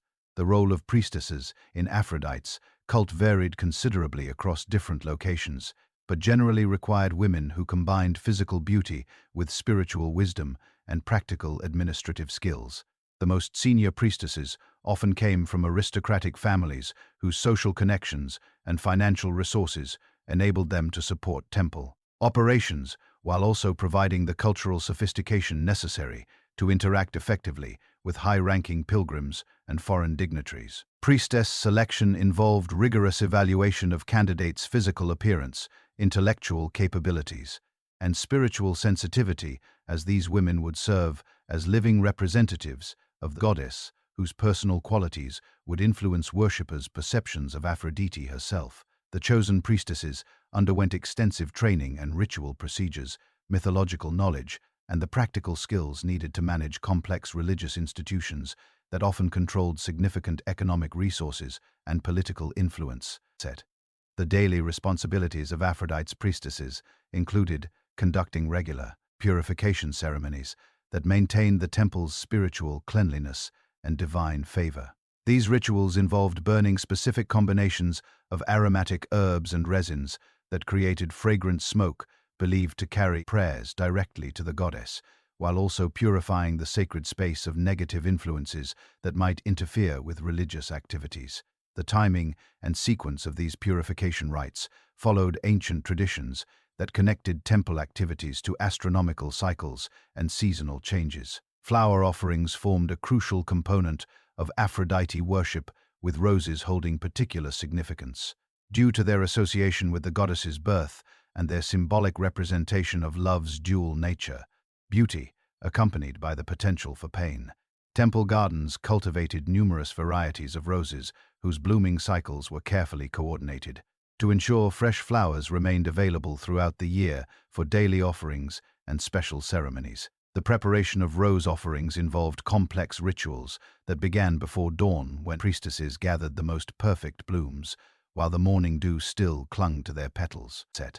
These flowers were arranged in specific patterns that held symbolic meaning, with the number, color, and placement of individual roses conveying particular messages to the goddess about the worshipper's needs and desires. The arrangements were blessed with sacred oils and prayers before being placed on altars where they would remain until their natural beauty faded, symbolizing the transient nature of physical attraction and the need for deeper spiritual connection. Myrtle branches served similar symbolic functions, but emphasized love's enduring qualities rather than its passionate intensity. The evergreen nature of myrtle made it appropriate for offerings related to marriage and long-term relationships, while its aromatic properties were believed to enhance romantic attraction and sexual compatibility between partners. Married couples regularly brought myrtle offerings to request the goddess's continued blessing on their unions, while unmarried individuals use myrtle in love spells and divination rituals designed to identify compatible romantic partners. Dove sacrifices represented the most solemn form of offering to Aphrodite, reserved for major life transitions such as marriage, childbirth, or recovery from serious illness. The birds' gentle nature and their tendency to mate for life made them perfect symbols of faithful devotion, while their white plumage suggested purity and spiritual elevation. The sacrifice ritual required careful attention to proper procedures, as improper handling of kona, these sacred birds, could result in divine displeasure that might affect the entire community. The dove sacrifice ceremony began with purification of both the birds and the altar area, using water from sacred springs and smoke from burning aromatic woods. The priestess conducting the sacrifice wore special robes that had been consecrated through exposure to temple incense and blessed oils, while her hair was adorned with flowers that matched those being offered simultaneously. The actual killing was performed with a consecrated knife made from materials associated with Aphrodite, typically silver or bronze decorated with symbols of roses, doves, or shells. Perfume offerings reflected the sophisticated understanding of aromatherapy that characterized ancient Mediterranean cultures, with different scents believed to invoke specific aspects of Aphrodite's power and influence. Rose oil enhanced romantic attraction and emotional sensitivity, while jasmine promoted sensual pleasure and physical compatibility between lovers. Myrrh encouraged spiritual connection and lasting devotion, making it particularly appropriate for marriage ceremonies and anniversary celebrations. The creation of sacred perfumes required extensive knowledge of plant properties and blending, techniques that were closely guarded secrets passed down through generations of temple personnel. The most precious formulations incorporated rare ingredients imported from distant lands, including frankincense from Arabia, sandalwood from India, and exotic flower essences from regions beyond the Mediterranean world. These luxury perfumes were reserved for major festivals and the most important ritual ceremonies.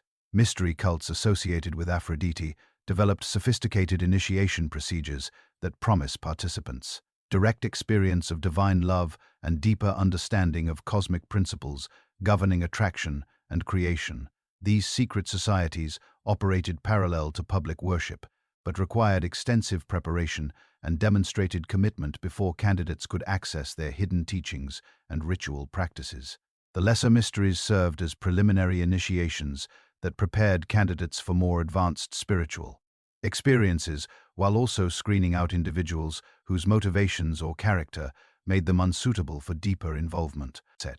These preparatory rituals typically involve purification ceremonies, educational sessions about Aphrodites, mythology, and symbolism, and psychological exercises designed to enhance participants' capacity for spiritual insight and emotional growth. Candidates for the lesser mysteries underwent physical and moral purification that included dietary restrictions, sexual abstinence, and meditation practices designed to cleanse both body and mind of influences that might interfere with divine revelation. The purification period lasted for specific durations that varied according to local traditions, but typically extended for at least one complete lunar cycle to ensure thorough preparation for the transformative experiences that awaited successful initiates.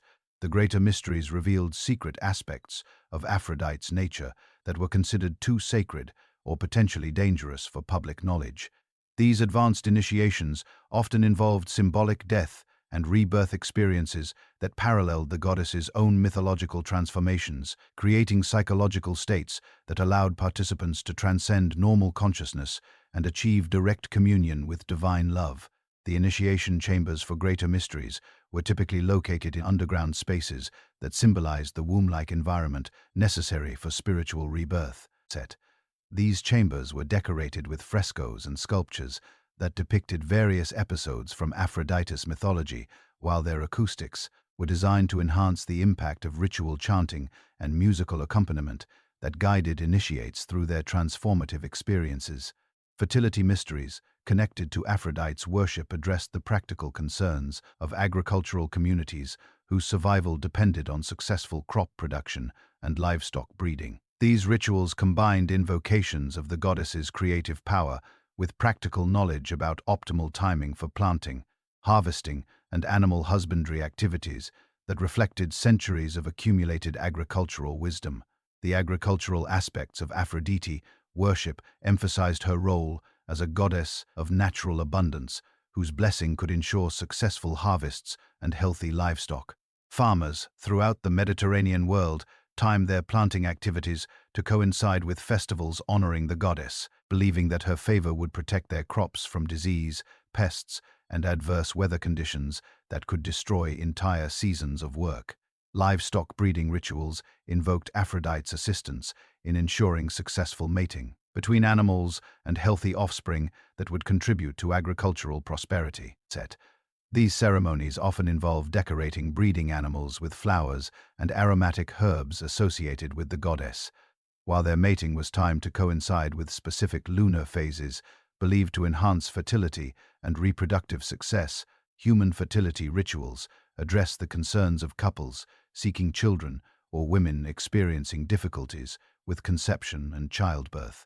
These ceremonies often involved symbolic reenactment of Aphrodite's birth from sea foam, with participants bathing in specially prepared waters, while priestesses performed invocations designed to align their reproductive cycles with cosmic forces governing fertility and creation.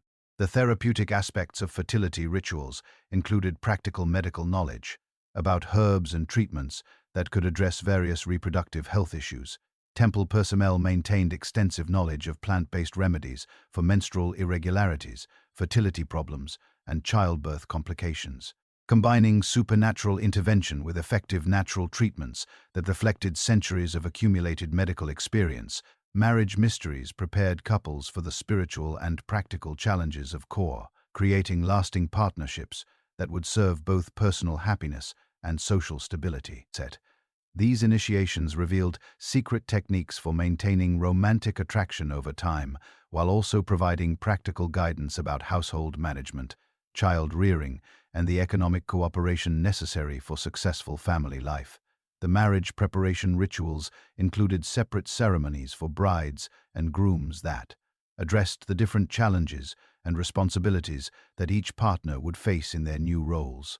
Brides learned about the spiritual significance of sexual union and their role in creating harmonious households, while grooms received instruction about their responsibilities as protectors and providers whose success would determine their family's welfare and social status. The sacred names by which worshippers addressed Aphrodite reveal the sophisticated theological understanding that ancient Mediterranean cultures developed regarding love's multifaceted nature and cosmic significance. These epithets functioned as more than mere titles, serving as invocations that called upon specific aspects of the goddess's power, while also defining the particular type of divine intervention that petitioners sought.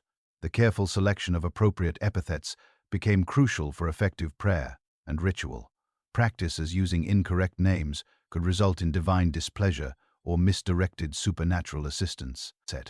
Aphrodite, Urania, embodied the celestial and spiritual dimensions of love that transcended physical desire to encompass the soul's yearning for beauty, truth, and cosmic harmony. This epithet, meaning heavenly, distinguished the goddess's role as inspiration for philosophical contemplation and artistic creation from her more earthly manifestations that governed sexual relationships and reproductive fertility. Worshippers who invoked Urania sought elevation of consciousness and refinement of aesthetic sensibility rather than assistance with practical romantic concerns. The cult of Aphrodite Urania attracted philosophers, artists, and intellectuals who viewed physical beauty as a pathway to understanding absolute beauty itself.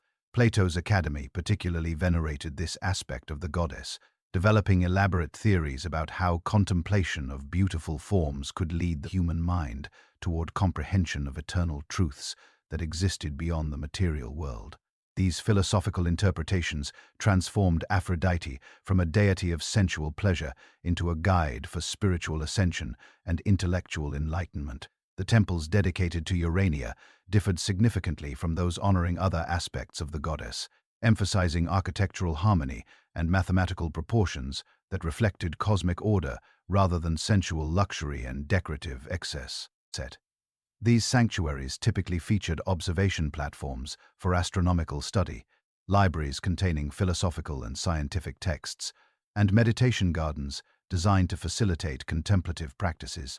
The preserve in Urania required extensive education in mathematics, astronomy, and natural philosophy, in addition to traditional religious training. Aphrodite Pandemos represented the goddess's accessible and democratic aspects that govern the romantic relationships of ordinary citizens, regardless of their social status or cultural sophistication. This epithet, translating as of all the people, emphasized her role as protector of common folk whose love lives required divine assistance, but who lack the resources or education necessary to participate in the more esoteric forms of worship associated with the philosophical cults. Pandemos received prayers from merchants seeking profitable marriages, craftsmen hoping for fertile wives, and anyone whose practical concerns focused on finding compatible partners and establishing stable households.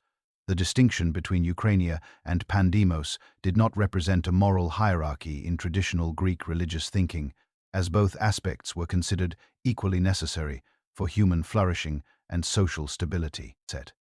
Urania provided the spiritual elevation that distinguished civilized humans from animals, while Pandemos ensured the continuation of families and communities through successful reproduction and practical partnership formation. Most major cult centers honored both aspects simultaneously, recognizing that healthy societies required both transcendent inspiration and practical relationship management. The worship practices associated with Pandemos emphasized community participation and democratic accessibility rather than exclusive initiation into mystery cults.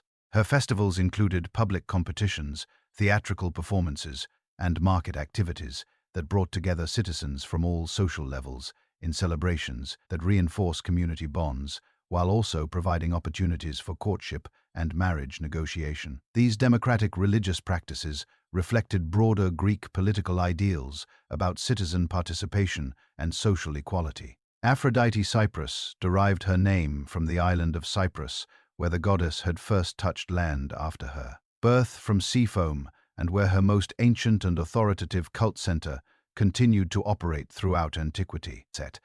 This epithet carried particular weight in religious contexts because it connected worshippers directly to the goddess's original manifestation and the location where her divine power had first been recognized and properly honored by human beings. The cult's antiquity gave it precedence over later developments in Greek religious practice, with pilgrims traveling from Brie across the Mediterranean world to participate in rituals that maintained unbroken connections to the earliest forms of Aphrodite worship.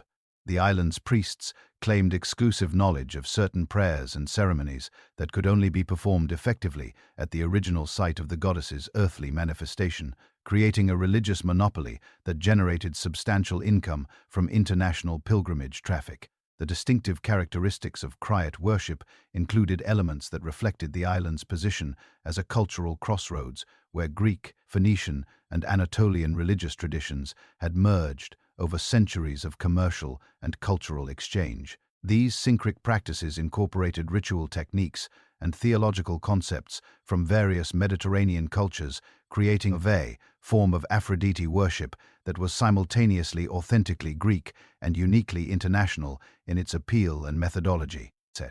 Aphrodite Cytherea commemorated the goddess's connection to the island of Scytha, where, according to some mythological traditions, she had paused during her journey from her birthplace to Cyprus. This epithet emphasized her role as protector of sea travel and maritime commerce with sailors throughout the Greek world, invoking Cytherea's assistance for safe voyages and profitable trading expeditions.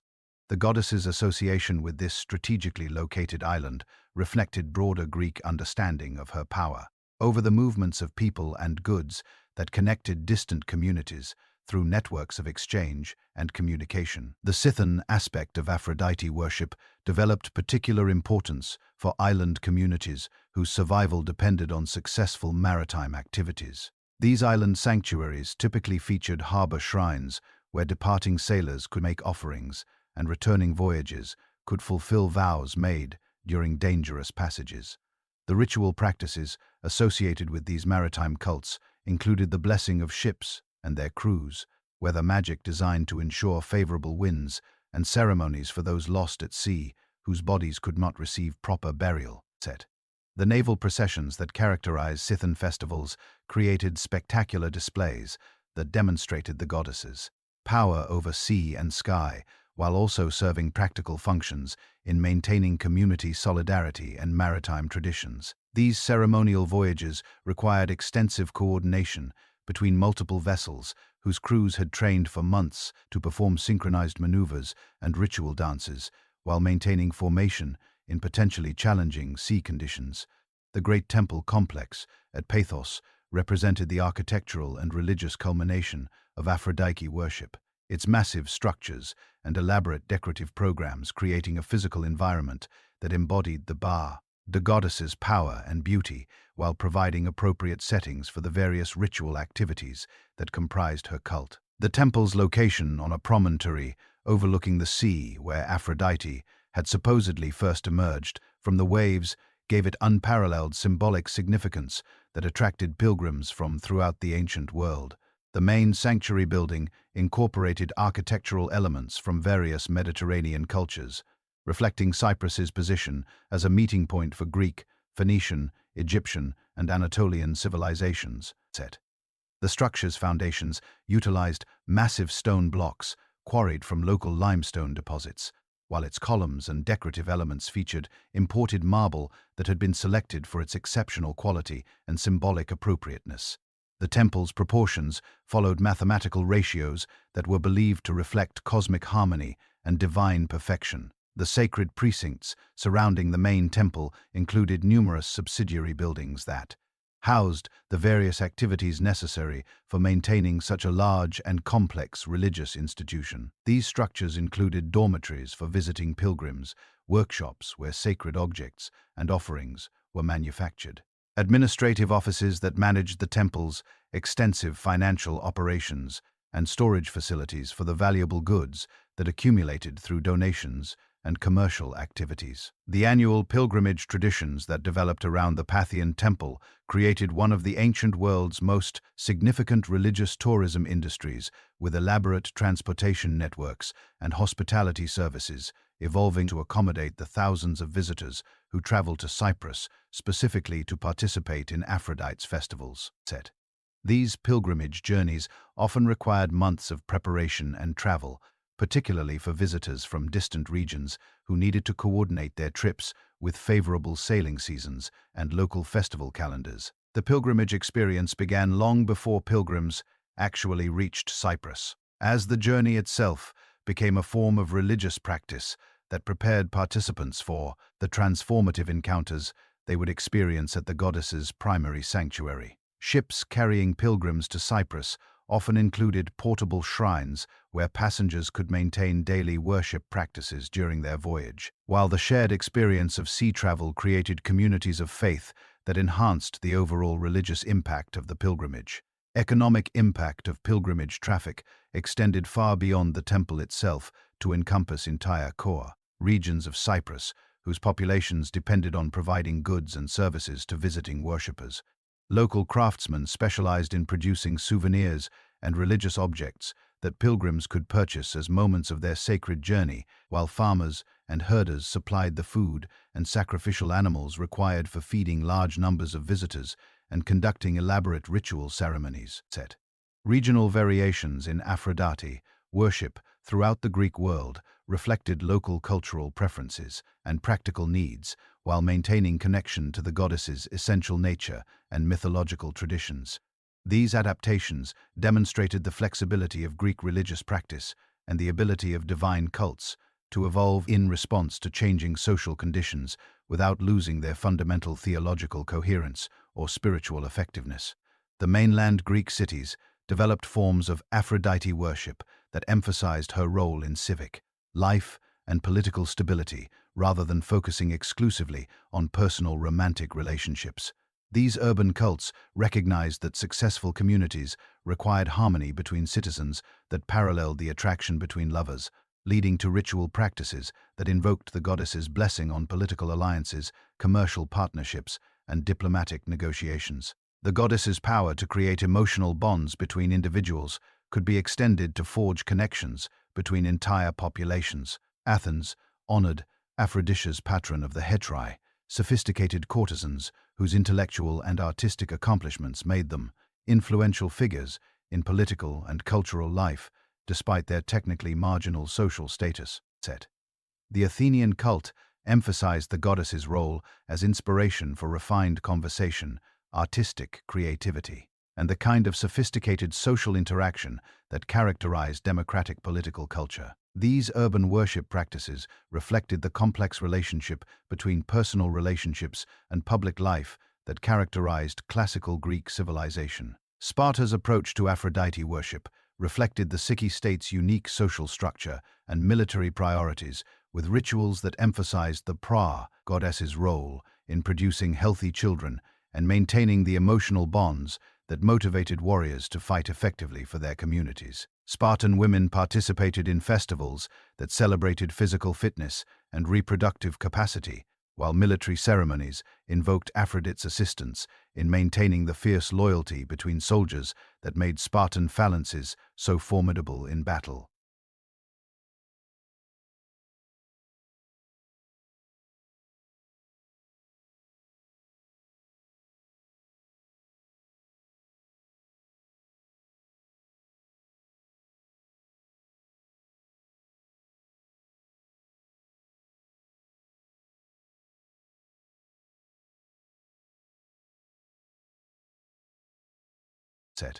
The island communities throughout the Aegean developed maritime-focused versions of Aphrodite worship that reflected their dependence on sea trade and fishing for economic survival. These island cults typically featured elaborate boat processions, underwater diving rituals that reenacted the goddess's birth from sea foam, and ceremonies designed to ensure favorable weather conditions for sailing and fishing activities.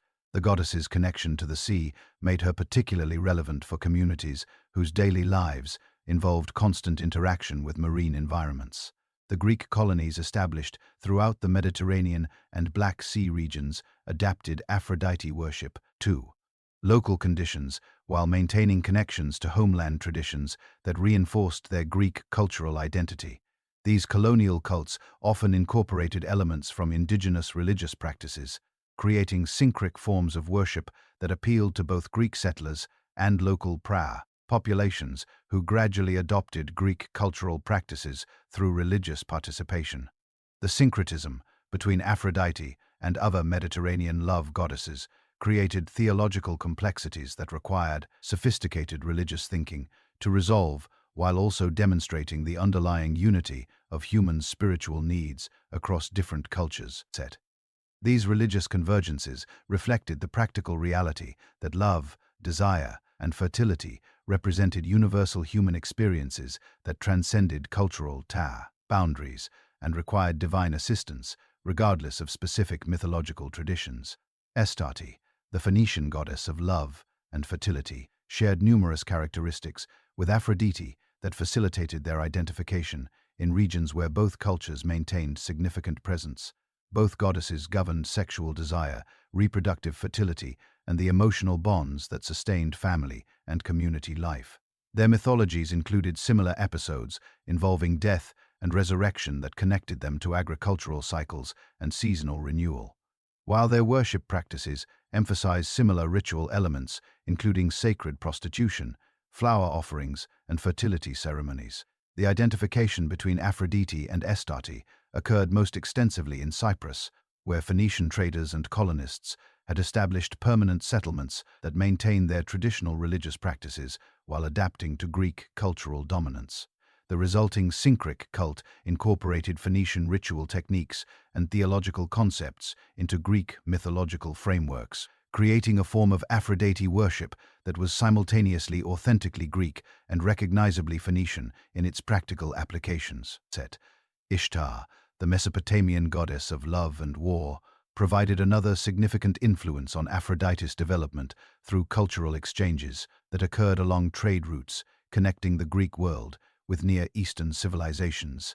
Ishtar's dual nature as both love goddess and warrior deity influenced certain aspects of Aphrodite's mythology, particularly stories that emphasized her fierce protection of lovers and her willingness to engage in violent conflict when her authority was challenged.